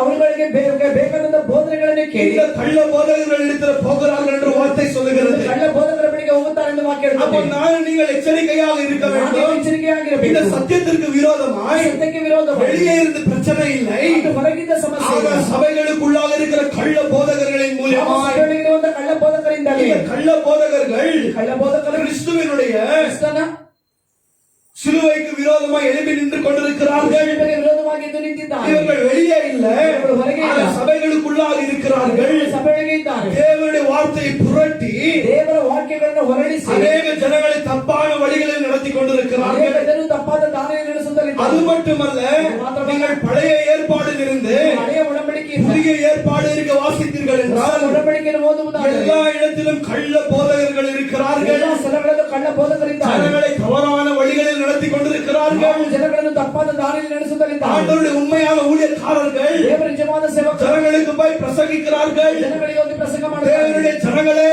ದೇವ ಜನಗಳು ஆண்டவருக்கு விரோதமாக நீங்கள் பாவம் செய்திருக்கிறீர்கள். ದೇವರಿಗೆ ವಿರೋಧವಾಗಿ ಪಾಪ ಮಾಡಿದ್ದೀರಾ. பாவங்களை விட்டு மனம் திரும்புங்கள். ಪಾಪ ಬಿಟ್ಟು ಮನ ತಿರುಗಿರಿ. உங்களுடைய கேடான வழிகளிலிருந்து மனம் திரும்புங்கள். ನಿಮ್ಮ ಕೇಳಾದ ಒಂದು ದಾರಿಗಳಿಂದ ಮನ ತಿರುಗಿರಿ. ஆண்டவரிடத்தில் ஒப்புரவாகுங்கள். ದೇವರ ಬಳಿಯಲ್ಲಿ ಐಕ್ಯವಾಗಿ அப்பொழுது ஆண்டவர் உங்களை மன்னிப்பார். ದೇವರು ನಿಮ್ಮನ್ನು ಕ್ಷಮಿಸುತ್ತಾರೆ. வருகிற நியாய தீர்ப்பிலிருந்து காப்பாற்றுவார்கள் என்று ನ್ಯಾಯ ತೀರ್ಪಿಂದ ಕಾಪಾಡುತ್ತಾರೆ. இந்த உண்மையான ஊழியக்காரர்கள் இப்படிப்பட்ட பிரசங்கத்தை செய்தார்கள். ಇಲ್ಲಿ ನಿಜವಾದ ಒಂದೊಂದು ಸೇವಕರುಗಳು ಈ ರೀತಿಯಾಗಿ ಪ್ರಸಂಗ ஆனால் ಮಾಡಿದರು. இன்னொரு இடத்திலே ಇನ್ನೊಂದು ಸ್ಥಳದಲ್ಲಿ கள்ள போதகர்கள் வந்தார்கள். ಬೋಧಕರು ಬಂದರು. இவர்கள் பொய் பேசுகிறார்கள். ಇವುಗಳು ಸುಳ್ಳು ಹೇಳುತ್ತಾರೆ. ஆண்டவருடைய கோவாக்கின் நம்ம மேல் வராது. ದೇವರ ಕೋಪ ನಮ್ಮ ಮೇಲೆ ಬರುವುದಿಲ್ಲ. ஏனென்றால் நாங்கள் ஆண்டவருடைய பிள்ளைகள், ಯಾಕಂದ್ರೆ ನಾವು ದೇವರ ಮಕ್ಕಳು. ஆண்டவரால் தெரிந்து கொள்ளப்பட்ட ஜனங்கள். ನಾವು ದೇವರಿಂದ ಆರಿಸಲ್ಪಟ್ಟ நாங்கள் என்ன பாவம் செய்தாலும் ಏನೇ ಪಾಪ ಮಾಡಿ ஆண்டவர் நம்மளை மன்னித்து விடுவார். ದೇವರು ನಮ್ಮನ್ನು ಕ್ಷಮಿಸುತ್ತಾರೆ. உங்களுக்கு சமாதானம் பெருகுவதாக என்று ಸಮಾಧಾನ ಹೆಚ್ಚಲಿ இவர்கள் பிரசங்கம் செய்து கொண்டிருந்தார்கள். ಪ್ರಸಂಗ ಮಾಡುತ್ತಿದ್ದಾರೆ. உண்மையான தீர்க்கதரிசிகளை அடித்து சாகடித்தார்கள். ಆಗ ನಿಜವಾದ ಪ್ರವಾದಿಗಳನ್ನು ಹೊಡೆದು ಸಾಯಿಸಿದರು. ஆனால் தேவனுடைய நியாய தீர்ப்பு வந்தது. ದೇವರ ನ್ಯಾಯ ತೀರ್ಪು ಬಂದಿತ್ತು. ஜனங்களை ஆண்டவர் நாசம் செய்து விட்டார். ಜನಗಳನ್ನು ದೇವರಲ್ಲಿ ನಾಶ ಮಾಡಿದರು. ஜனங்களை ஆண்டவர் ಜನಗಳನ್ನು ದೇವರು அழித்து விட்டார் என்ற வார்த்தை நமக்கு தெளிவாக சொல்லுகிறது. ಬಿಟ್ಟರೆಂದು ವಾಕ್ಯ ನಮಗೆ ಸ್ಪಷ್ಟವಾಗಿ அநேக இடத்தில் நாங்கள் இதை பார்க்கின்றோம். ಅನೇಕ ಸ್ಥಳಗಳಲ್ಲಿ ಇದನ್ನು ನಾವು ನೋಡುತ್ತೇವೆ. பாருங்கள், இந்த நீங்கள் எரேமியா வாசித்தீர்கள் என்றால் ಅಂದ್ರೆ ಒಂದು ಎರೆಮೀಯ ಬರೆದ ಒಂದು ಗ್ರಂಥ ಓದಿದ್ದಾರೆ. இந்த லாமெண்டேஷன்ஸ் புலம்பல்கள் நீங்கள் வாசித்தீர்கள் என்றால் ನಾವು ಎರೆಮೀಯ ಬರೆದಂತಹ ಒಂದು ಪ್ರಲಾಪಗಳನ್ನು ಓದಿದ್ದಾರೆ. நாங்கள் ஜனங்கள் அழுகிறார்கள். ಜನಗಳು ದುಃಖಿಸುತ್ತಾರೆ. அவர்களுக்கு சாப்பாடு இல்லாமல் ಊಟವಿಲ್ಲ. அந்த இடத்தில் அசுத்தத்தை எடுத்து சாப்பிட்டுக் ಆಗ கொண்டிருக்கிறார்கள். ಸ್ಥಳದಲ್ಲಿ ಅವರುಗಳು ಅಶುದ್ಧವನ್ನು ತೆಗೆದು ತಿನ್ನುತ್ತಲಿದ್ದಾರೆ. ஜனங்கள் பயங்கரமான நிலைமைகளுக்குள்ளாக போனார்கள். ಜನಗಳು ಭಯಂಕರವಾದ ಸ್ಥಿತಿಯಲ್ಲಿ ಹೋದರು. ஏனென்றால் இவர்கள் உண்மையான தீர்க்கதரிசியின் வார்த்தைகளை வெறுத்து தள்ளினார்கள். ಯಾಕೆಂದ್ರೆ ಇವರುಗಳು ನಿಜವಾದ ಪ್ರವಾದಿಯ ಮಾತುಗಳನ್ನು ನಿರಾಕರಿಸಿದರು. ஆண்டவருடைய எச்சரிப்பின் சத்தத்தை கேட்கவில்லை. ದೇವರ ಎಚ್ಚರಿಕೆಯ ಶಬ್ದವನ್ನು ಕೇಳಲಿಲ್ಲ. எப்பொழுதுமே ஆண்டவர் அன்பான தேவன், ಯಾವ ದೇವರು ಪ್ರೀತಿಯುಳ್ಳವರು, இரக்கத்தில் ஐஸ்வர்யமுள்ள தேவன், ಅದು ಕೃಪೆಯಲ್ಲಿ ಐಶ್ವರ್ಯವಾದ, பாவங்களை மன்னித்து விட்டார், ಪಾಪ ಕ್ಷಮಿಸಿದರು, நாங்கள் பாவம் செய்யலாம் ನಾವು ಪಾಪ ಮಾಡಬಹುದು. இந்த விதமான போதனைகள் இருந்தது. ಬೋಧನೆಗಳಿತ್ತು. ஆனால் ஒரு நாள் நியாய தீர்ப்பு வந்தது. ನ್ಯಾಯ ತೀರ್ಪು நீங்கள் ಬಂದಿತು. எசேக்கியேல் வாசித்தீர்கள் என்றால் ಓದಿದ್ದಾರೆ. அந்த இவர்கள் பாவம் செய்த காரணத்தினாலே ಪಾಪ ಮಾಡಿದ அந்த ಕಾರಣ நாட்டில பஞ்சம் வருகிறது. ಅದು ಆ ಒಂದು ದೇಶದಲ್ಲಿ ಆ ಕಾಲದಲ್ಲಿ ಒಂದು ಬರ ಉಂಟಾಯಿತು. அங்க என்ன ஆகிறது என்றால் ಏನಾಯ್ತು? சிறு பிள்ளைகளை அடித்து சாப்பிடுகிறார்கள். ಚಿಕ್ಕ ಮಕ್ಕಳನ್ನ ಹೊಡೆದು ತಿನ್ನುತ್ತಾರೆ. சொந்த தாய்கள் ಸ್ವಂತ ತಾಯಿ சின்ன பிள்ளைகளை சாகடித்து ತಮ್ಮ ಮಕ್ಕಳನ್ನ ಸಾಯಿಸಿ அவர்கள் சொந்த பிள்ளைகளை ತಮ್ಮ சாப்பிடுகிறார்கள். ಸ್ವಂತ ಮಕ್ಕಳನ್ನ ತಿನ್ನುತ್ತಾರೆ. ஏன் இந்த காரியங்கள் நடந்தது? ಯಾಕೆ ಈ ರೀತಿಯ ಕಾರ್ಯಗಳು ஆண்டவருடைய ನಡೆಯಿತು? சத்தத்திற்கு செவி கொடுக்கவில்லை. ದೇವರ ಶಬ್ದಕ್ಕೆ ಕಿವಿಗೊಡಲಿಲ್ಲ. இப்பொழுது நீங்கள் ஆண்டவருடைய சத்தத்திற்கு செவி கொடுக்காமல் ಈಗ இருந்தால் ನೀವು ದೇವರ ಶಬ್ದಕ್ಕೆ ಕಿವಿಗೊಡದೇ ಇದ್ದರೆ இது ஒரு பயங்கரமான நியாய தீர்ப்பு வரப்போகிறது. ಇದಕ್ಕಿಂತಲೂ ಭಯಂಕರವಾದ ನ್ಯಾಯ ತೀರ್ಪು ಬರುತ್ತದೆ. நித்தியத்திற்கும் நீங்கள் நரகத்தில் வெந்து கொண்டே இருக்க வேண்டும். ನಿತ್ಯಕ್ಕೂ ನಾನು ನೀವು ನರಕದಲ್ಲಿ ಬೈಯಬೇಕು. ஆண்டவருடைய கோபம் நித்தியத்திற்கும் வெளிப்படும் என்று வார்த்தை சொல்லுகிறது. ದೇವರ ಕೋಪ ನಿತ್ಯಕ್ಕೂ ಪ್ರಕಟವಾಗುತ್ತದೆ ಎಂದು ವಾಕ್ಯ அப்பொழுது ಹೇಳುತ್ತದೆ. நீங்கள் என்ன செய்ய வேண்டும்? ನಾವು ನೀವೇನು ಮಾಡಬೇಕು? பாவத்திலிருந்து மனம் திரும்பி ಪಾಪದಿಂದ ಮನ இந்த ತಿರುಗಿ சத்தியத்தின் பிரகாரமாய் வாழ வேண்டும். ಸತ್ಯದ ಪ್ರಕಾರವಾಗಿ இந்த ಜೀವಿಸಬೇಕು. சத்தியத்திற்காக போராட வேண்டும். ಈ ಸತ್ಯಕ್ಕಾಗಿ ಹೋರಾಡಬೇಕು. மத்தேயு 7 அதிகாரம் 17ನೇ ಅಧ್ಯಾಯ 15-16 வசனத்தை வாசிக்கலாம். 15-16 ವಚನ ನೋಡೋಣ. மத்தேயு 7 ಮತ್ತಾಯನು ಬರೆದ 15-16 வாசிக்கலாம். 15-16 கள்ள தீர்க்கதரிசிகளே, கள்ள தீர்க்கதரிசிகளுக்கு எச்சரிக்கையாயிருங்கள். அவர்கள் ஆட்டுத்தோலை போர்த்துக்கொண்டு அவர்கள் ஆட்டுத்தோலை போத்திக் கொண்டு உங்களிடத்தில் வருவார்கள். உள்ளத்திலோ அவர்கள் பட்சிக்கிற ஓநாய்கள், அவர்களுடைய கனிகளினாலே அவர்களுடைய கனிகளினாலே அவர்களை அறிவீர்கள். நீங்கள் அவர்களை அறிவீர்கள். முட்செடிகளில் திராட்சை பழங்களையும் முட்பூண்டுகளில் அத்தி பழங்களையும் பறிக்கிறார்களா? அத்தி பழங்களை பறிக்கிறார்களா? கர்த்தருடைய படிங்க பிரதர், இன்னும் வாசிங்க அப்படியே. அப்படியே நல்ல மரம் எல்லாம் நல்ல கனிகளை கொடுக்கும். நல்ல கனிகளை கொடுக்கும். கெட்ட மரமோ கெட்ட கனிகளை கொடுக்கும். நல்ல மரம் கெட்ட கனிகளை கொடுக்க மாட்டாது. கெட்ட கனிகளை கொடுக்க மாட்டாது. கெட்ட மரம் நல்ல கனிகளை கொடுக்க மாட்டாது. நல்ல கனிகளை கொடுக்க மாட்டாது. நல்ல கனி கொடாத மரம் எல்லாம் நல்ல கனி கொடாத மரம் எல்லாம் வெட்டுண்டு அக்கினியிலே போடப்படும். ஆதலால் அவர்களுடைய கனிகளினாலே அவர்களை அறிவீர்கள். கர்த்தருடைய நாமத்திற்கு மகிமை உண்டாகுவதாக. ನಾಮಕ್ಕೆ ಮಹಿಮೆ ಉಂಟಾಗಲಿ. ஆண்டவராக இயேசு கிறிஸ்து, ಕರ್ತನಾದ ಯೇಸು, மாமிசத்திலே வெளிப்பட்ட இயேசு கிறிஸ்து ಮಾಂಸದಲ್ಲಿ ಪ್ರಕಟವಾದಂತ இந்த ಯೇಸು இடத்திலே நம்முடைய சீஷர்களை எச்சரித்துக் கொண்டிருக்கிறார். ಶಿಷ್ಯರನ್ನ ಎಚ್ಚರಿಸುತ್ತಲಿದ್ದಾರೆ. கள்ள தீர்க்கதரிசிகளுக்கு ಕಳ್ಳ ಪ್ರವಾದಿಗಳಿಗೆ எச்சரிக்கையாயிருங்கள். இவர்கள் ஓநாய்களாக இருக்கிறார்கள். ತೋಳಗಳಾಗಿದ್ದಾರೆ. ஆனால் ஆட்டின் தோலை தரித்துக் கொண்டிருக்கிறார்கள். ಆದರೆ ಇವರುಗಳು ಕುರಿಯ ವೇಷವನ್ನು ಹಾಕಿಕೊಂಡಿದ್ದಾರೆ. இவர்கள் குறியின் வேஷத்தை தரித்துக் கொண்டிருக்கிறார்கள். ಕುರಿಯ ವೇಷವನ್ನು ಹಾಕಿದ್ದಾರೆ. ஆனால் இவர்கள் உள்ளுக்குள்ள யாராக இருக்கிறார்கள்? ಇವರು ಒಳಗೆ ಯಾರಾಗಿದ್ದಾರೆ? பீறி பாய்ந்துகிற ஓநாய்களாக இருக்கிறார்கள். ಹಾಕುವಂತ இந்த ತೋಳಗಳಾಗಿದ್ದಾರೆ. ஓநாய்கள் என்ன செய்கிறது? ತೋಳಗಳು ಏನು ಮಾಡ್ತಾರೆ? ஆடுகளை சாகடிக்கிறது.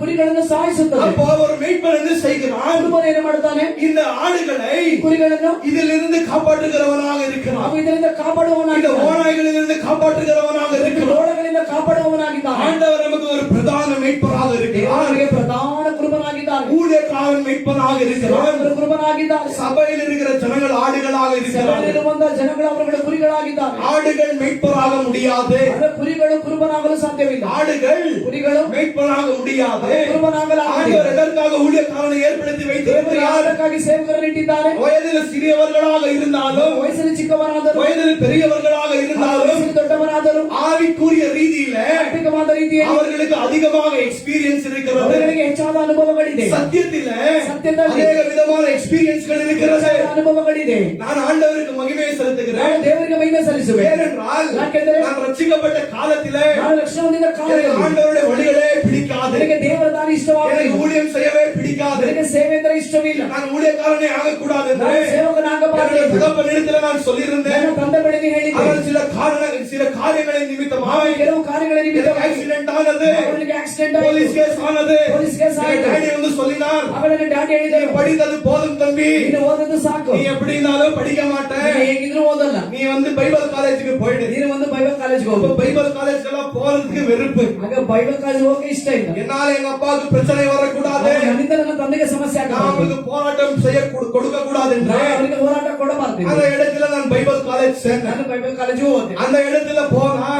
வெறும் faith என்று பேசிக்கொண்டே இருந்தார்கள். ವಿಶ್ವಾಸದಿಂದಲೇ ಹೇಳ್ತಾರೆ. அப்ப நானு ಆಗ ನಾನು அப்ப இன்ட்ரெஸ்ட் இல்ல, ನನಗೆ ಇಂಟ್ರೆಸ್ಟ್ ಇಲ್ಲ. பைபிள் இருக்கும், ಬೈಬಲ್ ಇತ್ತು, புக்ஸ் எல்லாம் இருக்கும், books ಎಲ್ಲ ಇತ್ತು, கிளாஸ் அங்க ஆன்லைன்ல நடந்து கொண்டிருக்கும். ಆನ್ಲೈನ್ ಕ್ಲಾಸ್ ನಡೀತಾ ஆனா ಇದೆ. இந்த இடத்துல நான் போன்ல விளையாடி கொண்டே இருப்பேன். ಫೋನ್ ಅಲ್ಲಿ ಆಟ ಆಡ್ತಾನೆ இதை ಇದೆ. காலையில 9 மணில இருந்து 9 ಗಂಟೆ 3 மணி வரைக்கும் போன்ல விளையாடி கொண்டே இருப்பேன். ಫೋನ್ ಅಲ್ಲಿ ಆಟ ಆಡ್ತಾ ಇದ್ದೆ ಕಾಲೇಜಲ್ಲಿ. எல்லா இடத்துல ಎಲ್ಲಾ ಸ್ಥಳದಲ್ಲೂ தவறான போதனைகள். ತಪ್ಪಾದ ಬೋಧನೆ. அங்க ஒரு சபைக்கு போனேன். ಅಲ್ಲಿ ಒಂದು ಸಭೆಗೆ ಹೋದ. அந்த சபையில பார்த்தால் சபைಯಲ್ಲಿ ನೋಡಿದ್ರೆ அது பிசாசின் சபையாக இருக்கிறது. பிசாசின் சபையாக. வெறும் தீய போதனைகள், ಬರೀ ಕಳ್ಳ ಬೋಧನೆ. வெறும் கள்ள போதனைகள். ಕಳ್ಳ ಬೋಧನೆ. அப்ப நானு ಆಗ ನಾನು ஆண்டவர் எனக்குள்ளாக ஒரு காரியத்தை ஏற்படுத்தி, ದೇವರ ನಡುವೆ ಒಂದು ಕಾರ್ಯ ಏರ್ಪಡಿಸಿದರು. ஆண்டவரே தேவரே, இந்த ஜனங்கள் ಈ ಜನಗಳು இப்படி இருக்கிறார்களே, ಹೀಗಿದ್ದಾರೆ. சத்தியம் எங்கே இருக்கிறது? ಸತ್ಯ ಎಲ್ಲಿ ಇದೆ? சத்தியம் என்றால் என்ன ಸತ್ಯ ಅಂದ್ರೆ ಏನು? என்று நான் தேட ஆரம்பித்தேன். ನಾನು ಹುಡುಕಲು அந்த ಪ್ರಾರಂಭಿಸಿದೆ. ஒரு நாள் இங்க வீட்டிற்கு வந்தேன். ಒಂದು ದಿವಸ ಮನೆಗೆ ಬಂದೆ. என்னுடைய ஃப்ரெண்ட்ஸோட எனக்கு ஐக்கியங்கள் இருந்தது. ಹಾಗೂ ನನ್ನ ಸ್ನೇಹಿತರ ಜೊತೆ ಐಕ್ಯವಿತ್ತು. அப்ப எல்லா விதமான கெட்ட பழக்கங்கள் எனக்கு இருந்தது. ಆಗ ಕೆಟ್ಟ ಎಲ್ಲ ವಿಧವಾದ ಕೆಟ್ಟ ಅಭ್ಯಾಸಗಳಿದ್ದವು. அப்ப எங்க அப்பா பார்த்து சொன்னார், ನನ್ನ ತಂದೆ ನೋಡಿ, "ஏய், நீ இன்னும் திருந்தலியாடா, ನೀ ಇನ್ನೂ ಮನಸ್ಸಿಗೆ இன்னும் ஃப்ரெண்ட்ஸோட சுத்தி கொண்டிருக்கிறாய்,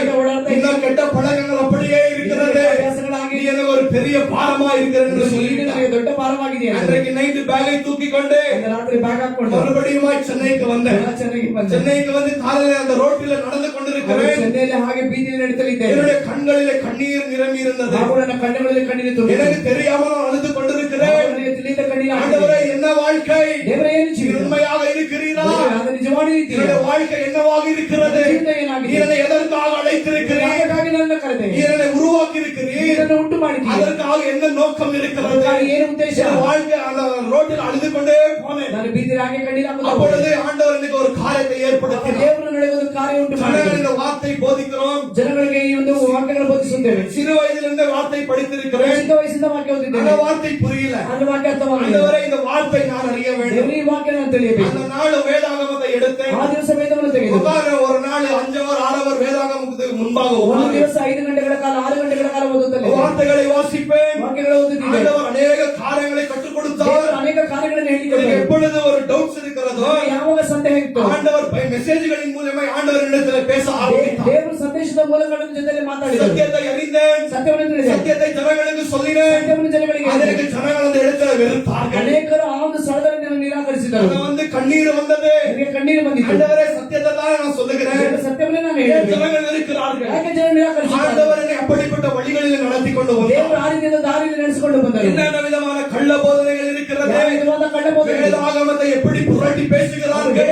ವೇದಗಳನ್ನು ಅದೇ ಸತ್ಯ ವೇದಗಳನ್ನು ಹೇಗೆ ಅವರು ಹೊರಡಿಸಿ ಮಾತಾಡುತ್ತಾರೆ. ஆண்டவருக்கு ஸ்டார்டிங் ட்ரைனிங் கொடுத்ததே அதுதான். ದೇವರು ನನಗೆ ಪ್ರಾರಂಭದಲ್ಲಿ ಆತನು ನನಗೆ ತರಬೇತಿ ಕೊಟ್ಟಿದ್ದೆ ಅದು. ஆண்டவர் இன்னொரு இடத்துக்கு கூட்டி கொண்டு போனார். ಇನ್ನೊಂದು ಸ್ಥಳಕ್ಕೆ ಕರೆದುಕೊಂಡು அந்த ಹೋದರು. இடத்துல பயங்கரமான காரியங்கள், ಇನ್ನೂ ಭಯಂಕರವಾದ ಕಾರ್ಯ. பெரிய பேர் புகழ் பெற்ற ಬಹಳ ஊழியக்காரர். ಹೆಸರುವಾಸಿಯಾದ அந்த ಸೇವಕರು. பேர் நான் சொல்ல மாட்டேன். ಅವರೆಲ್ಲ ಹೇಳಲ್ಲ. நீங்க அப்செட் ஆயிடுவீங்க. ನಿಮ್ಗೆಲ್ಲ ಬೇಜಾರು. அப்ப 3 மாசம் அங்க போனேன். 3 ತಿಂಗಳಲ್ಲಿ அங்க பார்த்த எல்லா பிசாசின் கிரியைகள், ಅಲ್ಲಿ ನೋಡುವ ಎಲ್ಲ ಪಿಶಾಚಿಯ எல்லா பிசாசின் காரியங்கள், ಪಿಶಾಚಿಯ ಕಾರ್ಯ. அங்க கூட ஆண்டவர் எனக்கு அநேக காரியங்களை கற்றுக் ಅಲ್ಲಿ ಕೂಡ கொடுத்தார். ದೇವರು ನನಗೆ ಅನೇಕ ಕಾರ್ಯಗಳನ್ನು அதற்கு ಕಲಿಸಿದರು. பின்பு இந்த மறுபடியும் இந்த இடத்திற்கு வந்தேன். ಆಮೇಲೆ ಪುನಃ ಇಲ್ಲಿಗೆ ಬಂದೆ. ஆண்டவர் 6 years என்னை பயங்கரமாக ட்ரெயின் செய்தார். ದೇವರು 6 ವರ್ಷಗಳು ನನ್ನನ್ನು ಭಯಂಕರವಾಗಿ ತರಬೇತಿ ಮಾಡಿದರು. சத்தியத்தின் மேல வாஞ்சை, ಸತ್ಯದ ಮೇಲೆ ಆಸೆ, சத்தியத்தின் மேல ஒரு பெரிய தாகம், ಸತ್ಯದ ಮೇಲೆ ಒಂದು ದೊಡ್ಡ ದಾಹ. ஆண்டவர் இந்த சத்தியத்திற்காக நிற்க ದೇವರು வேண்டும். ಈ ಸತ್ಯಕ್ಕಾಗಿ ನಿಲ್ಲಬೇಕು. ஆத்துமாக்கள் எதிர்த்து நின்றாலும், ಹಾಗೂ ಆತ್ಮಗಳ ಎದುರಿಸಿ ನಿಲ್ಲಬೇಕು. ஜனங்கள் கேவலமாய் பேசினாலும், ಜನಗಳು ಕೇವಲವಾಗಿ யார் என்ன ಮಾತಾಡಿದರು. செய்தாலும், ಯಾರು ಏನೇ ಮಾಡಿದರು, ஆண்டவரே, இந்த விசுவாசத்திற்காக நான் நிற்கின்றேன். ದೇವರು ನನ್ನ ವಿಶ್ವಾಸಕ್ಕಾಗಿ ನಿಲ್ಲಬೇಕು. அதற்காக நீர் என்னை ஆயத்தப்படுத்தும் என்று ಅದಕ್ಕಾಗಿ ನನ್ನನ್ನು ಸಿದ್ಧಪಡಿಸಿಕೊಂಡು அப்படிப்பட்ட வாஞ்சை எனக்குள்ளாக இருந்தது. ಮಾಡಿದ ಒಂದು ವಾತ್ಸಲ್ಯ, ಒಂದು ಆಸದ ನೊಳಗೆ ಇತ್ತು. இந்த சத்தியத்தை கற்றுக்கொண்டே இருக்கிறேன். ಸತ್ಯವನ್ನು ಕಲಿತುಕೊಂಡೇ ಇದ್ದೇನೆ. உங்களுக்கும் கற்றுக் கொடுத்துக் கொண்டிருக்கிறேன். ಹೇಳಿಕೊಡುತ್ತಲೇ நாங்கள் சாகும் வரை சத்தியத்திற்குள்ளாக வளர்ந்து கொண்டே இருக்கிறோம். ಸಾಯುವವರೆಗೂ ಸತ್ಯದೊಳಗೆ ಬೆಳೆಯುತ್ತಲೇ ಇರಬೇಕು. ஒரு மனுஷன் ಒಂದು ಮನುಷ್ಯ வளர்ந்து கொண்டே இருக்க வேண்டும். ಬೆಳೆಯುತ್ತಲೇ இல்ல ಇರಬೇಕು. வளராதவன் மனுஷனே அல்ல. ಬೆಳೆಯದೇ ಇರುವವನು ಮನುಷ್ಯನಲ್ಲ. அதை போலத்தான் ஒரு கிறிஸ்தவ வாழ்க்கை. ಹಾಗೆ ಒಂದು ಕ್ರೈಸ್ತ ಜೀವಿತ ಜೀವಿತ சத்தியத்திற்காக போராடி ಸತ್ಯಕ್ಕಾಗಿ ಹೋರಾಡಿ சத்தியத்தை அறிந்து சத்தியವನ್ನು ತಿಳಿದು சத்தியத்தை போதித்து சத்தியವನ್ನು ಬೋಧಿಸಿ சத்தியத்தை பாதுகாக்க வேண்டும் ಸತ್ಯವನ್ನು ಕಾಪಾಡಬೇಕು சத்தியத்தை நான் நீங்கள் வாழ வேண்டும் ಸತ್ಯಕ್ಕಾಗಿ ನಾವು ನಿನ್ನ ಜೀವಿಸಬೇಕು இதைத்தான் ஆண்டவர் இந்த இடத்துல நமக்கு சொல்லுகிறார் ಇದೇ ದೇವರ ಸ್ಥಳದಲ್ಲಿ ನಮಗೆ அப்ப ಹೇಳುತ್ತಾರೆ இயேசு என்ன சொல்லுகிறார் இயேசு ಹೇಳುತ್ತಾರೆ, இந்த ஓநாய்கள் ಇಲ್ಲಿ ತೋಳಗಳು ஆட்டின் தோலை தரித்துக் கொண்டு வருகிறது ಕುರಿಯ ವೇಷವನ್ನು ಹಾಕಿ ಬರುತ್ತದೆ இந்த ஓநாய்கள் என்ன செய்கிறது ಈ ಒಂದು ತೋಳಗಳೇನು இந்த ಮಾಡುತ್ತದೆ? ಆಡುகளை சாப்பிட்டு விடுகிறது என்று வார்த்தை சொல்லுகிறது ತೋಳಗಳ ಆ ಒಂದು ಕುರಿಗಳನ್ನು ತಿನ್ನುತ್ತದೆ ಎಂದು ವಾಕ್ಯ ಹೇಳುತ್ತದೆ. அதற்கு பின்பு ಅದರ ಮೇಲೆ யூதாவானவர் ಯೂದನು இந்த வசனத்திலே ವಾಕ್ಯದಲ್ಲಿ 4 காரியங்களை ನಾಲ್ಕು ಕಾರ್ಯ இந்த பின்மாற்றக்காரர்களை குறித்து சொல்லுகிறார் ಹಿಂಜಾರಿ ಹೋದವರ ಬಗ್ಗೆ ಹೇಳುತ್ತಾರೆ. இன்றைக்கு ஒரே ஒரு காரியத்தை பார்க்க போகிறோம் ಅದೇ ಒಂದು ಕಾರ್ಯ ಮಾತ್ರ. இந்த 3 காரியத்தை வருகிற வாரம் பார்க்க ಈ போகிறோம் ಮೂರು ಕಾರ್ಯಗಳನ್ನು ಬರುವ ವಾರ ನೋಡೋಣ. அப்ப முதலாவது ಮೊದಲು ஆண்டவர் இந்த வார்த்தைகளை சொல்லுகிறார் ದೇವರ ವಾಕ್ಯದಲ್ಲಿ இந்த ಹೇಳ್ತಾರೆ, பின்மாற்றக்காரர்களின் நியாய தீர்ப்பை ಒಂದು ಹಿಂಜಾರಿ ಹೋದವರ ಮೇಲೆ ಕರ್ತನ ನ್ಯಾಯ ತೀರ್ಪು ஆண்டவர் முன்பாகவே எழுதி வைத்திருக்கிறார் ದೇವರು ಪೂರ್ವದಲ್ಲಿಯೇ ಬರೆದಿದ್ದಾರೆ. ஆண்டவர் முன்பாகவே வெளிப்படுத்தி வைத்திருக்கிறார் ದೇವರು ಮೊದಲೇ ಇದನ್ನು ಕುರಿತಾಗಿ ಪ್ರಕಟಿಸಿದ್ದಾರೆ. இரண்டாவது காரியம் ಎರಡನೇ ಕಾರ್ಯ, இவர்கள் தேவ பக்தியற்றவர்கள் என்று வார்த்தை சொல்லுகிறது ಅಂದ್ರೆ ಇವರುಗಳು ದೇವರ ಮೇಲೆ ಭಕ್ತಿ ಇಲ್ಲದವರು ಎಂದು ವಾಕ್ಯ ಹೇಳುತ್ತದೆ. மூன்றாவது ಮೂರನೆಯದು, இவர்கள் என்ன செய்கிறார்கள் ಏನು ಮಾಡುತ್ತಾರೆ? தேவனுடைய கிருபையை ದೇವರ ಕೃಪೆ காம விகாரத்திற்கு ஏதுவாக செய்கிறார்கள் ಕಾಮ ವಿಕಾರಕ್ಕೆ ಅಂದ್ರೆ ಸರಿಯಾಗಿ ಮಾಡುತ್ತಾರೆ. நான்காவது ನಾಲ್ಕನೆಯದು, இவர்கள் என்ன செய்கிறார்கள் ಏನು ಮಾಡುತ್ತಾರೆ? தம்முடைய ஒரே ஆண்டவராக இயேசு கிறிஸ்துவை ನಮ್ಮ ಒಬ್ಬರೇ ದೇವರಾಗಿರುವಂತಹ ಯೇಸು ಕ್ರಿಸ್ತನನ್ನು நிராகரிக்கிறார்கள் என்று வார்த்தை சொல்லுகிறது ನಿರಾಕರಿಸುತ್ತಾರೆ ಎಂದು ವಾಕ್ಯ அப்ப ಹೇಳುತ್ತದೆ. இந்த இடத்துல யூதா நமக்கு தெளிவாக சொல்லுகிறார் ಅದರಲ್ಲಿ ಯೂದ ನಮಗೆ ಹೇಳುತ್ತಾರೆ, நீங்கள் இந்த வார்த்தைகளை புரிந்து கொள்ள வேண்டும் ನೀವು ಈ ಒಂದು ವಾಕ್ಯವನ್ನು ಅರ್ಥ ಮಾಡಿಕೊಳ್ಳಿ. கள்ள போதகர்களின் முடிவு என்னவாக இருக்கிறது ಕಳ್ಳ ಬೋಧಕರ ಒಂದು ಅಂತ್ಯವೇನಾಗಿರುತ್ತದೆ? கடைசியாக ஆண்டவர் நியாயத்திற்க போகிறார் என்று வார்த்தை சொல்லுகிறது ದೇವರು ನ್ಯಾಯ ತೀರಿಸುತ್ತಾರೆ ಎಂದು ವಾಕ್ಯ ಹೇಳುತ್ತದೆ. பிரசங்கம் செய்வது என்பது ಪ್ರಸಂಗ ಮಾಡುವುದು ஒரு பயங்கரமான காரியமாக இருக்கிறது ಅದು ಭಯಂಕರವಾದ ಕಾರ್ಯವಾಗಿದೆ. ஜான் மார்க் ஊழியக்காரர் ಜಾನ್ ಮಾರ್ಕ್ ಸೇವಕರು அவர் இப்படியாக சொல்லினார் ಅವರು ಹೀಗೆ ಹೇಳಿದರು, நான் இந்த இடத்திற்கு வருவதற்கு முன்பாக ನಾನು ಈ ಒಂದು ಸ್ಥಳಕ್ಕೆ ಬರುವುದಕ್ಕೆ ಮುಂಚೆ நான் நடுங்குகிறேன் என்று ನಾನು சொன்னார் ನಡುಗುವೆ ಎಂದು ಹೇಳಿದರು. ஏனென்றால் பிரசங்கம் செய்வது சாதாரணமான காரியம் அல்ல ಯಾಕಂದ್ರೆ ಪ್ರಸಂಗ ಮಾಡುವುದು ಸಾಧಾರಣವಾದ ಕಾರ್ಯವಲ್ಲ. ஆண்டவர் அதற்கென்று சில ஜனங்களை ஏற்படுத்தி ದೇವರು வைத்திருக்கிறார் ಅದಕ್ಕೆ ಕೆಲವರನ್ನು ಏರ್ಪಡಿಸಿಟ್ಟಿದ್ದಾರೆ. யாக்கோபு 2:1 இப்படியாக சொல்லுகிறார் ಎರಡು ಒಂದಲ್ಲಿ ಹೀಗೆ ಹೇಳ್ತಾರೆ, போதிக்கிறவர்களுக்கு ಬೋಧಿಸುವವರಿಗೆ உங்களில் அநேகர் போதகராகாதபடி ನಿಮ್ಮಲ್ಲಿ ಅನೇಕರು ಬೋಧಕರಾಗದಂತೆ எச்சரிக்கையாயிருங்கள் ಎಚ್ಚರಿಕೆಯಾಗಿರಿ. எதற்கென்றால் யார் போதனை செய்கிறார்களோ இவர்களுக்கு 2 மடங்கு நியாய தீர்ப்பு என்று வார்த்தை சொல்லுகிறது ಅವುಗಳಿಗೆ ಎರಡರಷ್ಟು ನ್ಯಾಯ ತೀರ್ಪಿಂದು ವಾಕ್ಯ ಹೇಳುತ್ತದೆ. இன்றைக்கு அநேக ஜனங்களுக்கு ஊழியக்காரனாக வேண்டும் என்ற ஆசை ಅನೇಕರಿಗೆ ಸೇವಕನಾಗಬೇಕೆಂದು ಆಸೆ, ஊழியர் செய்ய வேண்டும் என்ற ஆசை ಸೇವೆ ಮಾಡಬೇಕೆಂದು ಆಸೆ. ஆண்டவர் யாரை ஊழியக்காரனாக அந்த அழைப்பு கொடுத்திருக்கிறாரோ ದೇವರು ಯಾರಿಗೆ ಅಂದ್ರೆ ಆ ಒಂದು ಸೇವಕರಾಗುವುದಕ್ಕೆ ಕರೆ ಕೊಟ್ಟಿದ್ದಾರೆ, நம்முடைய வார்த்தை அவனுக்குள்ளாக வைப்பார் ನನ್ನ ವಾಕ್ಯವನ್ನು ಅವರೊಳಗೆ அவனை ಇಡುತ್ತಾರೆ. அதற்காக ஆண்டவர் உருவாக்குகிறார் ಅದಕ್ಕಾಗಿ ದೇವರು ಅವನನ್ನು ಉಂಟು ಮಾಡುತ್ತಾರೆ. அதற்காகவே ஆண்டவர் அவனை தெரிந்து கொண்டிருக்கிறார் ಅದಕ್ಕಾಗಿ ದೇವರು ಅವನನ್ನು ಆರಿಸಿಕೊಂಡಿದ್ದಾರೆ. என்னுடைய வாழ்க்கையில நான் அது மட்டும் புரிந்தேன் ನನ್ನ ಜೀವಿತದಲ್ಲಿ ಅದನ್ನು ಮಾತ್ರ ನಾನು ಮಾಡಿದ್ದೇನೆ. ஆண்டவர் எல்லா டோர்ஸை செக் பண்ணி விட்டார் ದೇವರು ಎಲ್ಲ ಬಾಗಿಲುಗಳನ್ನು ಮುಚ್ಚಿದ್ದಾರೆ, எல்லா கதவுகளை மூடி விட்டார் ಎಲ್ಲ ಬಾಗಿಲನ್ನು ಮುಚ್ಚಿದ್ದಾರೆ. எனக்கு ஆண்டவரிடத்தில் எனக்கு ஒரே ஒரு காரியம் தெரியும் ನನಗೆ ದೇವರ ಬಗ್ಗೆ ಒಂದೇ ಒಂದು ಕಾರ್ಯ ಮಾತ್ರ ಗೊತ್ತು. ஆண்டவரே ದೇವರೇ, என்னை இதற்காக அழைத்திருக்கிறேன் ಇದಕ್ಕಾಗಿ ಕರೆದಿದ್ದೀರಿ. என்னோட அழைப்பு இதாக இருக்கிறது ಇದಾಗಿದೆ. அநேக இடத்திற்கு வேலையை தேடினேன் ನನಗೆ ಹೆಚ್ಚಾಗಿ ನನಗೆ ಕೆಲಸ ಕೂಡ ಹುಡುಕಿದೆ, வேலை கிடைத்தது ಕೆಲಸವೂ ಸಿಕ್ಕಿದೆ, வேலைக்கு போக முடியல ಕೆಲಸಕ್ಕೆ ஒரு ಹೋಗಲಾಗಿದೆ. பெரிய ட்ரம்மர் ஆக வேண்டும் என்று ಒಂದು ದೊಡ್ಡ ಡ್ರಮ್ಮಿಸ್ಟ್ ಆಗಿದೆ. எத்தனையோ பேண்டுகள் சேர்ந்தேன் ಎಷ್ಟೋ ಬ್ಯಾಂಡ್ಗಳಲ್ಲಿ பேண்டுகளில் ராக் பேண்ட்ல கூட வாசித்தேன் ರಾಕ್ ಬ್ಯಾಂಡ್ ಎಲ್ಲ ஆனால் ஆண்டவர் அதெல்லாம் மூடி விட்டார் ದೇವರು ಅದನ್ನೆಲ್ಲ ಮುಚ್ಚಿದ್ದಾರೆ. இன்றைக்கு எது மேலேயோ இன்ட்ரெஸ்ட் இல்லை ಯಾವ್ದ್ರ ಮೇಲೆ ಆಸಕ್ತಿ இந்த ಇಲ್ಲ. வார்த்தை தியானிக்க வேண்டும் ವಾಕ್ಯ ಧ್ಯಾನಿಸಬೇಕು, ஜனங்களுக்கு போதிக்க வேண்டும் ಜನಗಳಿಗೆ இந்த ಬೋಧಿಸಬೇಕು, வார்த்தைகளின் பிரகாரமாய் வாழ ವಾಕ್ಯದ வேண்டும் ಪ್ರಕಾರ ಜೀವಿಸಬೇಕು. கர்த்தருடைய நாமத்திற்கு மகிமை ನಾಮಕ್ಕೆ உண்டாகுவதாக ಮಹಿಮೆ ಉಂಟಾಗಲಿ. அப்பொழுது யூதா இடத்துல என்ன சொல்லுகிறார் ಅವರು ಇಲ್ಲಿ ಏನ್ ಹೇಳಿದ್ದಾರೆ? பிரசங்கிப்பது ஒரு பயங்கரமான காரியம் ಭಯಂಕರವಾದ ಕಾರ್ಯ. ஏனென்றால் ಯಾಕೆಂದರೆ ஆண்டவர் கள்ள போதனைகளையும் ದೇವರು ಕಳ್ಳ ಬೋಧನೆಯನ್ನು கள்ள போதகர்களையும் ಕಳ್ಳ ಬೋಧಕರನ್ನು நியாய தீர்க்கிறார் என்று வார்த்தை சொல்லுகிறது ನ್ಯಾಯ ತೀರಿಸುತ್ತಾರೆ ಎಂದು ವಾಕ್ಯ ಹೇಳ್ತಾರೆ. பவுல் சாகுவதற்கு முன்பாக ಸಾಯುವುದಕ್ಕೆ ಮುಂಚೆ திமோத்தியை பார்த்து சொல்லுகிறார் ತಿಮೋತಿಯನ್ನು ನೋಡಿ ಹೇಳಿದರು, திமோத்தியுவே ತಿಮೋತಿಯೇ, நான் உன்னை ஆண்டவருக்கு முன்பாக சமர்ப்பிக்கிறேன் ನಾನು ನಿನ್ನನ್ನು ದೇವರಿಗೆ ಮುಂಭಾಗ ಸಮರ್ಪಿಸುತ್ತೇನೆ. ஆண்டவர் நியாயத்திற்கு வரப்போகிறார் ದೇವರು ನ್ಯಾಯ ತೀರಿಸಲು ಬರುತ್ತಾರೆ. இதை உன்னுடைய மனதில் வைத்துக் கொண்டு ನಿನ್ನ ಮನಸ್ಸಿನಲ್ಲಿ ಇಟ್ಟುಕೊಂಡು எப்பொழுதுமே ஆயத்தமாயிரு ಯಾವಾಗಲೂ ಸಿದ್ಧವಾಗಿ சத்தியத்தை சத்தியமாக போதி ಸತ್ಯವನ್ನು ಸತ್ಯವಾಗಿ ಬೋಧಿಸು. யார் பாவத்தில் இருக்கிறார்களோ அவர்களை ಯಾರು ಪಾಪದಲ್ಲಿದ್ದಾರೋ ಅವರನ್ನು கண்டிக்க வேண்டும் ಖಂಡಿಸಬೇಕು, வார்த்தையை போதிக்க வேண்டும் ವಾಕ್ಯವನ್ನು ಬೋಧಿಸಬೇಕು, அவரை நல்ல வழிகளில் நடத்த என்று ಒಳ್ಳೆ ದಾರಿಯಲ್ಲಿ ನಡೆಸಬೇಕು. பவுல் திமோத்தியை பார்த்து தெளிவாக ಪೌಲನು சொல்லுகிறார் ತಿಮೋತಿಯನ್ನು ನೋಡಿ ಹೇಳಿದರು. அப்போ இந்த வார்த்தை என்ன சொல்லுகிறது ವಾಕ್ಯ ಹೇಳುತ್ತದೆ, யூதா இப்படியாக சொல்லுகிறார் ಹೀಗೆ ಹೇಳುತ್ತಾರೆ, இவர்களுடைய ஆக்கினையை ಇವರ ದಂಡನೆ ஆண்டவர் என்ன செய்திருக்கிறார் ಏನು ಮಾಡಿದ್ದಾರೆ? முன்பாகவே எழுதி வைத்திருக்கிறார் ಪೂರ್ವದಲ್ಲಿ ಅವರ ವಿಷಯ ஆண்டவர் சில காரியங்களை செய்கிற தேவனாக இருக்கிறார். ಕೆಲವು ಕಾರ್ಯಗಳನ್ನು ಮಾಡುವಂತ ದೇವರಾಗಿದ್ದಾರೆ. அவர் முன்கூட்டியே அநேக காரியங்களை பார்க்கின்ற தேவனாக ಅವರು இருக்கிறார். ಮೊದಲೇ ಅನೇಕ ಕಾರ್ಯಗಳನ್ನು ನೋಡುವಂತ ஆண்டவருக்கு ದೇವರಾಗಿದ್ದಾರೆ. தெரியும் ದೇವರಿಗೆ ಗೊತ್ತು. கள்ள தீர்க்கதரிசிகள் எழும்ப போகிறார்கள், ಕಳ್ಳ ಪ್ರವಾದಿಗಳು ಹೇಳುತ್ತಾರೆ, கள்ள போதனைகள் எழும்ப போகிறது. ಕಳ್ಳ ಬೋಧನೆಗಳು ಹೇಳುತ್ತವೆ. அப்ப ஆண்டவர் என்ன செய்திருக்கிறார்? ದೇವರು ಏನು ಮಾಡಿದ್ದಾರೆ? இவர்களை நியாய தீர்ப்பேன், இவர்கள் செய்கிற காரியங்களுக்காக நியாய தீர்ப்பேன் என்று ಇವರು ಮಾಡುವಂತ ಕಾರ್ಯಗಳಿಗೆ ಇವರು ನ್ಯಾಯ ತೀರಿಸುವೆನು. ஆண்டவர் முன்கூட்டியே ದೇವರು ಮೊದಲೇ வார்த்தைகளை எழுதி வைத்திருக்கிறார் என்று ವಾಕ್ಯದಲ್ಲಿ ಬರೆದಿದ್ದಾರೆ. யூதா நமக்கு தெளிவாக சொல்லுகிறார். ಯೂದ ನಮಗೆ ಸ್ಪಷ್ಟವಾಗಿ ಹೇಳಿದ್ದಾರೆ. ஆண்டவர் ದೇವರು கள்ள போதகர்கள் வருகிறார் என்று ஆச்சரியப்படவில்லை. ಕಳ್ಳ ಬೋಧಕರು ಬರ್ತಾರೆ ಎಂದು ಅವರು ಆಶ್ಚರ್ಯ ಪಡಲಿಲ್ಲ. ஏனென்றால் ஆண்டவருக்கு தெரியும் ದೇವರಿಗೆ ಗೊತ್ತು இவர்கள் வரப்போகிறார்கள், இவர்கள் என்ன போதனை செய்ய போகிறார்கள் என்றும் ಏನು ಬೋಧನೆ ಮಾಡುತ್ತಾರೆ ஆண்டவர் அறிந்திருந்தார். ದೇವರು ತಿಳಿದಿದ್ದರು. அப்பொழுது ஆண்டவர் என்ன சொல்லுகிறார்? ದೇವರು ಏನು ಮಾಡುತ್ತಾರೆ? சபையானவர் ஜனங்கள் ಸಭೆಯ ಜನಗಳು எச்சரிக்கையாக இருக்க வேண்டும். ಎಚ್ಚರಿಕೆಯಾಗಿರಬೇಕು. அப்ப இந்த நியாய தீர்ப்பானது ನ್ಯಾಯ ತೀರ್ಪಾಗ ஆண்டவர் முன்கூட்டியே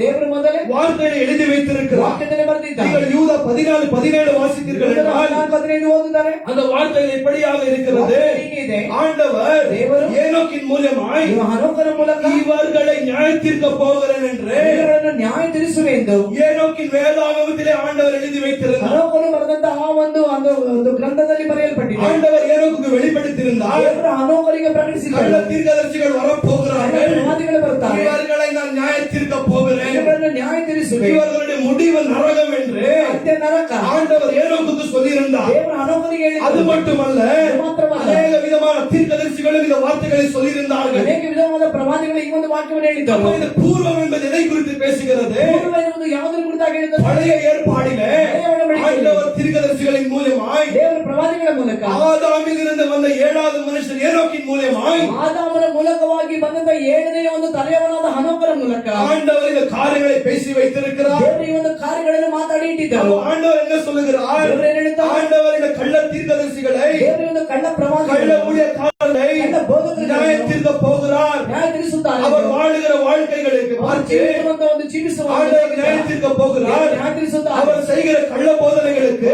ಮಾಡುವಂತ ಕಳ್ಳ ಬೋಧನೆ ஆண்டவர் நியாய தீர்க்க போகிறார். ದೇವರು ನ್ಯಾಯ ತೀರಿಸುತ್ತಾರೆ. கடைசியாக ಕೊನೆಯದಾಗಿ வெளிப்படுத்தின விசேஷம் 20வது அதிகாரத்தில் இப்படியாக இருக்கிறது. ಗ್ರಂಥ 20ನೇ ಅಧ್ಯಾಯದಲ್ಲಿ இயேசு கிறிஸ்து வெள்ளை சிங்காசனத்திலே ಯೇಸು ಕ್ರಿಸ್ತನ ಆವರಣವಿರುವ ಸಿಂಹಾಸನದಲ್ಲಿ அந்த சிங்காசனத்தில் உட்கார்ந்து ಸಿಂಹಾಸನದಲ್ಲಿ ಕುಳಿತುಕೊಂಡು எல்லா ஜனங்களை நியாய தீர்க்க போகிறார். ಜನಗಳ ನ್ಯಾಯ ತೀರಿಸುತ್ತಾರೆ. ஆண்டவர் ದೇವರು அந்த நாளிலே, ಆ ದಿವಸದಲ್ಲಿ, கடைசியின் நாளிலே ಕೊನೆಯ ದಿವಸದಲ್ಲಿ இவர்களை அவருடைய சிங்காசனத்துக்கு முன்பாக நிறுத்தி ಇವರನ್ನು ಅವರ ಸಿಂಹಾಸನದ ಮುಂಭಾಗ ನಿಲ್ಲಿಸಿ இவர்களை நியாய தீர்க்க போகிறார். ಅವರನ್ನು ನ್ಯಾಯ ತೀರಿಸುತ್ತಾರೆ. எதற்கென்றால் ಯಾಕೆಂದರೆ இவர்கள் காம விகாரத்திற்கு ஏதுவான பாவங்களை செய்து ಇವುಗಳು ಅಂದ್ರೆ ಕಾಮ ವಿಕಾರಕ್ಕೆ ತಕ್ಕ ಪಾಪಗಳನ್ನು ಮಾಡಿ அவர் வாழுகிற வாழ்க்கையின் மூலமாய் ஆண்டவரை நிராகரித்து ಅವರು ಜೀವಿಸುವಂತ ಜೀವಿತಗಳಲ್ಲಿ ಕರ್ತನನ್ನು ನಿರಾಕರಿಸಿ அநேக விதமான கள்ள போதனைகளை செய்த காரணத்தினாலே, ಅನೇಕವಾಗಿ ಕಳ್ಳ ಬೋಧನೆ ಮಾಡಿದ ನಿಮಿತ್ತವಾಗಿ அநேக ஜனங்களை தவறான வழிகளில் நடத்த காரணத்தினாலே ಅನೇಕ ಜನರು ತಪ್ಪಾಗಿ ನಡೆಸಿದಂತ ಕಾರಣದಿಂದ ஆண்டவர் இவரை நியாய தீர்க்க போகிறார் என்ற வார்த்தை நமக்கு தெளிவாக ದೇವರು ಇವರನ್ನು சொல்லுகிறது. ನ್ಯಾಯ ತೀರಿಸುತ್ತಾರೆ ಎಂದು ವಾಕ್ಯ ಹೇಳುತ್ತದೆ. அப்ப யூதா இந்த இடத்துல என்ன சொல்லுகிறார்? ಇದರಲ್ಲಿ ಏನ್ ಹೇಳ್ತಾರೆ? இவர்களின் மேல கண்டிப்பாக நியாய தீர்ப்பு வரப்போகிறது என்று யூதா நமக்கு தெளிவாக சொல்லுகிறார். ಇವರಲ್ಲಿ ನಿಶ್ಚಯವಾಗಿ ದೇವರ ನ್ಯಾಯ ತೀರ್ಪು ಬರ್ತದೆ ಎಂದು ಯೂದನೇ ಹೇಳ್ತಾರೆ. ஏனென்றால் ಯಾಕೆಂದರೆ நீங்கள் 5வது வசனம், 5ನೇ ವಚನ, 6வது வசனம், 6ನೇ ವಚನ, 7வது வசனம் வாசித்தீர்கள் 7ನೇ என்றால் ವಚನ ಓದಿದಾಗ விதமான பாவங்கள் செய்த ஜனங்களையும் ನಿಜವಾಗಿ ಪಾಪ ಮಾಡಿದಂತ ಜನಗಳು தேவ தூதர்களையும் ದೇವದೂತರುಗಳನ್ನು ஆண்டவர் வரலாற்றில் தண்டித்திருக்கிறார் என்ற வார்த்தை சொல்லுகிறது. ದೇವರು ಆದಿಯಲ್ಲಿ ಅವರನ್ನು ದಂಡಿಸಿದ್ದಾರೆ ಎಂದು ವಾಕ್ಯ ಹೇಳ್ತಾರೆ. ஆண்டவர் இஸ்ரேல் ஜனங்களை ரட்சித்து ದೇವರು ಇಸ್ರಾಯೇಲ್ ಜನಗಳನ್ನು ರಕ್ಷಿಸಿ எகிப்திலிருந்து கூட்டிக் கொண்டு வந்தார். ಐಗುಪ್ತದಿಂದ ಕರೆದುಕೊಂಡು ಬಂದರು. இவர்கள் ஆண்டவரின் மேலே விசுவாசியாத காரணத்தினாலே ಇವುಗಳು ದೇವರನ್ನು ವಿಶ್ವಾಸದ ಕಾರಣದಿಂದ ஆண்டவர் இந்த முழு சந்ததியை முழுவதுமாய் சங்கரித்து அழித்து விட்டார். ದೇವರ ಮೇಲೆ ಅವರಿಗೆ ಅವಿಶ್ವಾಸವಿದ್ದ ಕಾರಣದಿಂದ ದೇವರ ಒಂದು ಸಂತತಿಯನ್ನೇ ಪೂರ್ಣವಾಗಿ ನಾಶ ಮಾಡಿದರು ಎಂದು ವಾಕ್ಯ ಹೇಳ್ತದೆ. அது மட்டுமல்ல 6வது வசனத்தில் இப்படியாக இருக்கிறது. 6ನೇ ವಚನ ಹೀಗೆ ಹೇಳ್ತದೆ. தேவ தூதர்கள் ದೇವದೂತರು என்ன செய்தார்கள்? ಏನು ಮಾಡಿದರು? ஜனங்களிடத்தில் உறவு வைத்துக் கொண்டு ಜನರ ಜೊತೆಯಲ್ಲಿ ಐಕ್ಯ ಇಟ್ಟುಕೊಂಡು அசுத்தமான பாவம் செய்தார்கள். ಅಶುದ್ಧವಾದ ಪಾಪ ಮಾಡಿದರು. அப்பொழுது வார்த்தை என்ன சொல்லுகிறது? ವಾಕ್ಯ ಹೇಳುತ್ತದೆ, ஆண்டவர் அந்த நியாய தீர்ப்பின் நாளிலே ದೇವರ ಒಂದು ನ್ಯಾಯ ತೀರ್ಪಿಸುವ ದಿವಸದಲ್ಲಿ இவர்களை தண்டிக்க போகிறார். ದಂಡಿಸುತ್ತಾರೆ. இப்பொழுது தூதர்கள் எங்கே இருக்கிறார்கள்? ದೂತರು ಎಲ್ಲಿದ್ದಾರೆ? ஆண்டவர் நியாய தீர்ப்பிற்காக பாதாளத்தில் வைத்திருக்கிறார்கள் என்று இந்த வார்த்தை சொல்லுகிறது. ದೇವರು ನ್ಯಾಯ ತೀರ್ಪಿಗಾಗಿ ಅವರುಗಳನ್ನು ಪಾತಾಳದಲ್ಲಿ ಇಟ್ಟಿದ್ದಾರೆ ಎಂದು ವಾಕ್ಯ ಹೇಳುತ್ತದೆ. அது மட்டுமல்ல 7வது வசனம் இப்படியாக இருக்கிறது. 7ನೇ ವಚನ ಹೀಗೆ ಇದೆ. சோதம் குமாரவிலே ஜனங்கள் ಸೋದೋಮ್ ಗೋಮರ ಪಟ್ಟಣ எல்லா விதமான பாவங்களில் சஞ்சரித்துக் கொண்டிருந்தார்கள். ಎಲ್ಲಾ ವಿಧವಾದ ಒಂದು ಜಾರತ್ವಕ್ಕೆ ಅವರುಗಳು ಒಳಗಾಗಿದ್ದರು. எல்லா விதமான அசுத்தமான பாவங்களை செய்து கொண்டிருந்தார்கள். ವಿಧವಾದ ಅಶುದ್ಧವಾದ ಪಾಪಗಳನ್ನು ಮಾಡಿದರು. அதன் வார்த்தை என்ன சொல்லுகிறது? ಅದರ ವಾಕ್ಯ ಏನು ಹೇಳುತ್ತದೆ? ஆண்டவர் சோதம் குமார பட்டணத்தை முழுவதுமாய் அழித்து விட்டார். ದೇವರು ಸೋದೋಮ್ ಗೋಮರ ಪಟ್ಟಣವನ್ನು ಆತನು ನಿರ್ಮೂಲ ಮಾಡಿದರು. எங்கே பாவம் இருக்கிறதோ ಎಲ್ಲಿ ಪಾಪವಿದೆ அங்க நியாய தீர்ப்பு வரப்போகிறது. ಅಲ್ಲಿ ನ್ಯಾಯ ತೀರ್ಪು ಬರುತ್ತದೆ. அப்ப இந்த வார்த்தைகள் எல்லாம் யூதா எதற்காக எழுதி ಈ வைத்திருக்கிறார்? ವಾರಗಳೆಲ್ಲ ಯೂದರು ಯಾತಕ್ಕಾಗಿ ಬರೆದಿದ್ದಾರೆ? ஆண்டவர் வரலாற்றிலே இவர்கள் செய்த பாவங்களின் நிமித்தமாய் ದೇವರು ಅಂದ್ರೆ ಇತಿಹಾಸಗಳಲ್ಲಿ ಇವರು ಮಾಡಿದಂತ ಪಾಪಗಳ ನಿಮಿತ್ತವಾಗಿ ஆண்டவர் தண்டித்திருக்கிறார். ದೇವರು ದಂಡಿಸಿದ್ದಾರೆ. வருகிற நாட்களிலே ಬರುವ ದಿವಸದಲ್ಲಿ இந்த கள்ள தீர்க்கதரிசிகளை ಈ ಕಳ್ಳ ಪ್ರವಾದಿಗಳು கள்ள ஊழியக்காரர்களை ಕಳ್ಳ ಸೇವಕರುಗಳನ್ನು ஆண்டவர் நியாயத்திற்கு போகிறார் என்று ನ್ಯಾಯತೀರಿಸುತ್ತಾರೆ. யூதா இந்த இடத்துல தெளிவாக எழுதி வைத்திருக்கிறார். ಯೂದರಲ್ಲಿ ಸ್ಪಷ್ಟವಾಗಿ அப்ப ಬರೆದಿದ್ದಾರೆ. தேவனுடைய ஜனங்களே, ದೇವ ಜನಗಳು நான் நீங்கள் எச்சரிக்கையாக இருக்க வேண்டும். ಎಚ್ಚರಿಕೆಯಾಗಿರಬೇಕು. யார் யார் கள்ள போதனைகளை கேட்கிறாரோ, ಯಾರು ಕಳ್ಳ ಬೋಧನೆ ಕೇಳುತ್ತಾರೆ, யார் யார் கள்ள போதனைகளுக்கு கீழ்ப்படிந்து நடக்கிறார்களோ, ಕಳ್ಳ ಬೋಧನೆಗಳಿಗೆ ವಿಧೇಯರಾಗಿ ನಡೆಯುತ್ತಾರೆ, இவர்களுடைய கதி என்னவாக இருக்கிறது? ಗತಿ ಏನಾಗಿರುತ್ತದೆ? நித்திய ஆக்கினை என்று வார்த்தை சொல்லுகிறது. ನಿತ್ಯ ದಂಡನೆಯಿಂದ ವಾಕ್ಯ ಹೇಳುತ್ತದೆ. நீங்கள் என்ன இந்த விதமான போதனைகளை நீங்கள் கற்றுக்கொண்டு கொண்டிருக்கிறீர்கள்? ಯಾವ ವಿಧವಾದ ಬೋಧನೆಗಳನ್ನು ಕಲಿತುಕೊಳ್ಳುತ್ತಾರೆ? எந்த போதனைகளை நீங்கள் கீழ்ப்படிந்து நடந்து கொண்டிருக்கிறீர்கள்? ಯಾವ ಬೋಧನೆಗಳಿಗೆ ವಿಧೇಯರಾಗಿ ನೀವು ನಡೆಯುತ್ತಿದ್ದೀರಿ? உங்களை நீங்கள் சோதித்து பாருங்கள். ವಿಶ್ವಾಸಿಸಿ ನೋಡಿ. ஆண்டவர் இந்த நாளில் நம்மளை எதற்காக அழைத்திருக்கிறார்? ಈ ದಿವಸಗಳಲ್ಲಿ ಯಾತಕ್ಕಾಗಿ ನಮ್ಮನ್ನು ಕರೆದಿದ್ದಾರೆ? இதை அறிந்து ಸತ್ಯವನ್ನು ತಿಳಿದು வருகிற ஆக்கினையிலிருந்து ಬರುವ ದಂಡನೆಗಳಿಂದ நீங்கள் ரட்சிக்கப்படும்படியாய் ನೀವು ರಕ್ಷಣೆ ಹೊಂದುವಂತೆ, அவருடைய நித்திய ராஜ்யத்தில் ಅವರು சேரும்படியாய் ನಿತ್ಯ ರಾಜ್ಯದಲ್ಲಿ ಸೇರುವಂತೆ ஆண்டவர் என்னையும் உன்னையும் அழைத்திருக்கிறார். ದೇವರು ನನ್ನನ್ನು ನಿನ್ನನ್ನು ಕರೆದಿದ್ದಾರೆ. கள்ள போதனைகளுக்காக, ಕಳ್ಳ ಬೋಧನೆಗಳಿಗಾಗಿ, சில நாட்கள் சுகபோக வாழ்க்கைகளுக்காக ಕೆಲಸ ಸುಖಭೋಗವಾಗಿ இந்த போதகர்களையாவது, இந்த போதனையாவது நாங்கள் செவி கொடுக்க கூடாது. ಬಿಡಬಾರದು. உங்களுடைய வேதாகமத்தை எடுங்கள், ವೇದವನ್ನು ತೆಗೆದು இந்த வார்த்தைகளை தியானியுங்கள், ಈ ವಾಕ್ಯವನ್ನು ಧ್ಯಾನಿಸಿ அதிகமாக செபியுங்கள். ಚೆನ್ನಾಗಿ ಪ್ರಾರ್ಥಿಸಿ. உங்களுடைய டிவிகளை ஆஃப் செய்து வையுங்கள். ಟಿವಿಗಳನ್ನು ಆಫ್ ಮಾಡಿದ್ದಾರೆ. அந்த பாடான டிவியை பார்க்காதீர்கள். ಟಿವಿಗಳನ್ನು ನೋಡಿ. தேவையில்லாத ஏஞ்சல் டிவி, ಬೆಳೆದಿರುವಂತ angel TV, salvation TV, salvation TV, அந்த டிவி இந்த டிவி என்று ಟಿವಿಯಿಂದ பார்த்து பாழாகாதீர்கள். ನೋಡಿ ಹಾಳಾಗಬೇಡಿ, பாழாகாதீர்கள். ಹಾಳಾಗಬೇಡಿ. இந்த வார்த்தையை தியானியுங்கள். ವಾಕ್ಯವನ್ನು ಧ್ಯಾನಿಸಿ. இந்த வார்த்தை என்ன சொல்கிறது? ವಾಕ್ಯ ಏನು ಹೇಳುತ್ತದೆ? ஆவியானவர் தேவனாக நம்முடைய சகல சத்தியத்திற்குள்ளாக வழிநடத்துகிறவராக இருக்கிறார். ನಮ್ಮನ್ನು ನಡೆಸುವವರಾಗಿದ್ದಾರೆ. சபையில உங்களுக்கு பண்ணுகிற போதனை போதும். ಸಭೆ ನಮಗೆ ಮಾಡುವಂತ ಬೋಧನೆ ಸಾಕು. இந்த 6 நாட்கள் என்ன செய்ய வேண்டும்? 6 ದಿವಸ ಏನು அந்த ಮಾಡಬೇಕು? வார்த்தைகளை தியானித்து ಧ್ಯಾನಿಸಿ. இந்த வார்த்தைகளை அறிய வேண்டும். ವಾಕ್ಯವನ್ನು ತಿಳಿಯಬೇಕು. உங்களுடைய ஆண்டவராகிய இயேசு கிறிஸ்துவை அறிய வேண்டும். ದೇವರಾಗಿರುವ ಯೇಸು ಕ್ರಿಸ್ತನನ್ನು ತಿಳಿಯಬೇಕು. ஆண்டவர் எப்படி அறிய முடியும்? ದೇವರನ್ನು ಹೇಗೆ ತಿಳಿಯಲು இந்த ಸಾಧ್ಯ? வார்த்தைகளை தியானிப்பதின் மூலமாக. ವಾಕ್ಯವನ್ನು ಧ್ಯಾನಿಸುವುದರ ಮೂಲಕ. ஆண்டவர் நம்மிடத்தில் என்ன விரும்புகிறார்? ದೇವರು ನಮ್ಮ ಬೆಳೆದೇನೆ ಬಯಸುತ್ತಾನೆ. அவர் கீழ்ப்படிதல் விரும்புகிற ಬೆಳೆಯಲು தேவன். ಬಯಸುವಂತ உங்களுடைய ದೇವರಾಗಿದ್ದಾನೆ. பாவத்திலிருந்து மனம் திரும்புங்கள். ಪಾಪದಿಂದ ಮನ ತಿರುಗಿರಿ. கள்ள போதனைகளிலிருந்து மனம் ಕಳ್ಳ திரும்புங்கள். ಬೋಧನೆಯಿಂದ ಮನ ತಿರುಗಿರಿ. கள்ள ஊழியக்காரர்களை பின்தொடர்ந்து நடப்பதிலிருந்து மனம் திரும்புங்கள். ಹಾಗೂ ಕಳ್ಳ ಸೇವಕರು ಹಿಂಬಾಲಿಸಿ ನಡೆಯುವುದರಿಂದ ಮನ ತಿರುಗಿರಿ. ஆண்டவர் உங்கள் மேலே ದೇವರು இரக்கமாயிருப்பார். ನಿಮ್ಮ ಮೇಲೆ ಕರುಣೆಯುಳ್ಳವರಾಗಿದ್ದಾನೆ. ஆண்டவர் உங்களுக்கு ஒரு விசை ஒப்பு கொடுக்கப்பட்ட விசுவாசத்திற்காக ಒಂದು ಸಾರಿ ನಿಮಗೆ ಒಪ್ಪಿಸಲ್ಪಟ್ಟಂತ ವಿಶ್ವಾಸಕ್ಕಾಗಿ நீங்கள் தைரியமாய் போராடுங்கள். ಧೈರ್ಯವಾಗಿ ಹೋರಾಡಿ. ஆண்டவர் உங்களோடு இருக்கிறார். ದೇವರು ನಿಮ್ಮ ಜೊತೆಯಲ್ಲಿ இந்த ಇದ್ದಾನೆ. சத்தியத்தின் தேவனே நம்மோடு ಸತ್ಯದ இருக்கிறார். ದೇವರು ನಮ್ಮ ಜೊತೆಯಲ್ಲಿ இந்த ಇದ್ದಾನೆ. வார்த்தை உங்களோடு இருக்கிறது. ವಾಕ್ಯ ನಮ್ಮ ಜೊತೆಯಲ್ಲಿ ಇದೆ. ஆவியானவர் உங்களோடு இருக்கிறார். ದೇವರ ಆತ್ಮ ನಿಮ್ಮ ಜೊತೆಯಲ್ಲಿ பிதாவாகிய ಇದ್ದಾನೆ. தேவன் உங்களோடு இருக்கிறார். ದೇವರು ನಿಮ್ಮ ಜೊತೆಯಲ್ಲಿ அவர் ಇದ್ದಾನೆ. சபையை வழிநடத்துகிற தேவனாக ಸಭೆ இருக்கிறார். ನಡೆಸುವಂತ அவர் ದೇವರಾಗಿದ್ದಾನೆ. நம்மளை பாதுகாத்து ನಮ್ಮನ್ನು ಕಾಪಾಡಿ எல்லா விதமான தீய காரியங்களிலிருந்து ரட்சித்து ವಿಧವಾದ ಕೆಟ್ಟ ಕಾರ್ಯಗಳಿಂದ ರಕ್ಷಿಸಿ. அவருடைய ராஜ்யத்திலே சேர்ப்பார் என்று வார்த்தை ರಾಜ್ಯದಲ್ಲಿ சொல்லுகிறது. ಸೇರಿಸುವುದೆಂದು ವಾಕ್ಯ அந்த ಹೇಳುತ್ತದೆ. ராஜ்யத்தை நாங்கள் நோக்கமாக வைத்துக் கொள்ள ಆ ಒಂದು வேண்டும். ರಾಜ್ಯವೇ ನಮ್ಮ அந்த ಉದ್ದೇಶವಾಗಿದೆ. ராஜ்யத்திற்காகத்தான் நாங்கள் இயேசு கிறிஸ்துவிடத்தில் ಆ வந்திருக்கிறோம். ರಾಜ್ಯಕ್ಕಾಗಿ ನಾವು ಯೇಸು ಕ್ರಿಸ್ತನ ಬಳಿಗೆ அந்த ಬಂದಿದ್ದೇವೆ. ராஜ்யத்திற்குள்ளாக நான் நீங்கள் பிரவேசிக்க ಆ வேண்டும். ರಾಜ್ಯದೊಳಗೆ ನಾವು ನೀವು ಪ್ರವೇಶ அப்ப ಮಾಡಬೇಕು. வார்த்தை சொல்லுகிறது, வார்த்தை எழுதுகிறது. அநேக உபத்திரவங்கள் மத்தியில ಅನೇಕ ಉಪದ್ರವದ நான் ಮಧ್ಯದಲ್ಲಿ நீங்கள் தேவனுடைய ராஜ்யத்திற்குள்ளாக பிரவேசிக்க வேண்டும். ರಾಜ್ಯದೊಳಗೆ ಪ್ರವೇಶ அப்ப ಮಾಡಬೇಕು. ஆண்டவருடைய ஆசை என்னவாக ದೇವರ இருக்கிறது? ಆಸೆ ಏನಾಗಿದೆ? இந்த தவேரா ஃபுல் காஸ்பல் சர்ச் ஆனது ಪೂರ್ಣ ಸುವಾರ್ತೆ ಸಭೆಯಾಗಿದೆ. சத்தியத்தில ஊறி இருக்கிற சபையாக காணப்பட ಸತ್ಯದಲ್ಲಿ வேண்டும். ಊರಿರುವಂತ ಸಭೆಯಾಗಿ சத்தியத்தை போதிக்கிற சபையாக காணப்பட வேண்டும். ಬೋಧಿಸುವಂತ ಸಭೆಯಾಗಿ ಕಾಣಬೇಕು. சத்தியத்திற்காக வைராகம் நிற்கிற சபையாக காணப்பட ಸತ್ಯಕ್ಕಾಗಿ வேண்டும். ವೈರಾಗ್ಯವಾಗಿ ನಿಲ್ಲುವಂತ ಸಭೆಯಾಗಿ ಕಾಣಬೇಕು. அதற்காக நான் நீங்கள் எல்லாம் பிரயாசப்பட வேண்டும். ಅದಕ್ಕಾಗಿ ನಾನು ಹೆಚ್ಚಾಗಿ அப்ப ಪ್ರಯಾಸ யூதா நம்மளை பார்த்து ಯೂದ சொல்லுகிறார், ನಮ್ಮನ್ನು ನೋಡಿ ಹೇಳ್ತಾನೆ. கள்ள தீர்க்கதரிசிகள் வந்து விட்டார், ಕಳ್ಳ ಪ್ರವಾದಿ ಬಂದರು. கள்ள போதனைகள் வந்து விட்டது. ಬೋಧನೆಗಳು ಬಂದಿತ್ತು. இந்த காரணத்தினாலே ಕಾರಣದಿಂದ தேவனுடைய பிரியமான ஜனங்களே, ದೇವರ ಪ್ರೇಮಾದ உங்களுக்கு ஒரு விசை ஒப்புக்கொடுக்கப்பட்ட ಒಂದು விசுவாசத்திற்காக ಸಾರಿ ಒಪ್ಪಿಸಲ್ಪಟ್ಟ ವಿಶ್ವಾಸ நீங்கள் தைரியமாய் போராட ಧೈರ್ಯವಾಗಿ ಹೋರಾಡಿ. சபையாக ಸಭೆಯಾಗಿ நான் நீங்கள் என்ன செய்ய வேண்டும்? ನೀವೇನು ಮಾಡಬೇಕು? சத்தமாக கேட்கல. எப்படி போராட வேண்டும்? தைரியமாக போராட ನನ್ನ வேண்டும். ಪಕ್ಕ ಯಾರು ಇಲ್ಲ, ಈಗ ವಿರಾಮ ಮಂಡನ எல்லாம் ஒன்றாக சொல்லலாமா? எல்லாம் ஒன்றாக சேர்ந்து சத்தமாக எதற்காக போராட வேண்டும்? ಅದಕ್ಕಾಗಿ ಹೋರಾಡಬೇಕು, சத்தியத்திற்காக போராட வேண்டும். ಸತ್ಯಕ್ಕಾಗಿ ಹೋರಾಡಬೇಕು, சத்தியத்திற்காக போராடி ಸತ್ಯಕ್ಕಾಗಿ இந்த ಹೋರಾಡಿ வார்த்தைகளை பாதுகாத்து ವಾಕ್ಯಗಳನ್ನು இந்த ಕಾಪಾಡಿ வார்த்தைகளை ஜனங்களுக்கு போதித்து ವಾಕ್ಯಗಳನ್ನು ಜನರಿಗೆ இந்த ಬೋಧಿಸಿ வார்த்தைகளின் பிரகாரமாய் நான் நீங்கள் வாழ ವಾಕ್ಯದ வேண்டும். ಪ್ರಕಾರವಾಗಿ ನಾನು ನೀವು இந்த ಜೀವಿಸಬೇಕು. வார்த்தைகளின் பிரகாரமாய் வாழ்ந்தால் நமக்கு ವಾಕ್ಯದ போதும். ಪ್ರಕಾರವಾಗಿ ಜೀವಿಸಲು ನಮಗೆ ಸಾಕು. நான் நீங்கள் ராஜ்யத்திற்குள்ளாக ನಾವು ರಾಜ್ಯದೊಳಗೆ ಪ್ರವೇಶ கர்த்தர் ಮಾಡುತ್ತೇವೆ. உங்களை ಕರ್ತನು ஆசீர்வதிப்பார். ನಿಮ್ಮನ್ನು ಆಶೀರ್ವದಿಸಲಿ. எல்லாம் இணைந்து ಎಲ್ಲರಿಗೂ ನಿಲ್ಲೋಣ.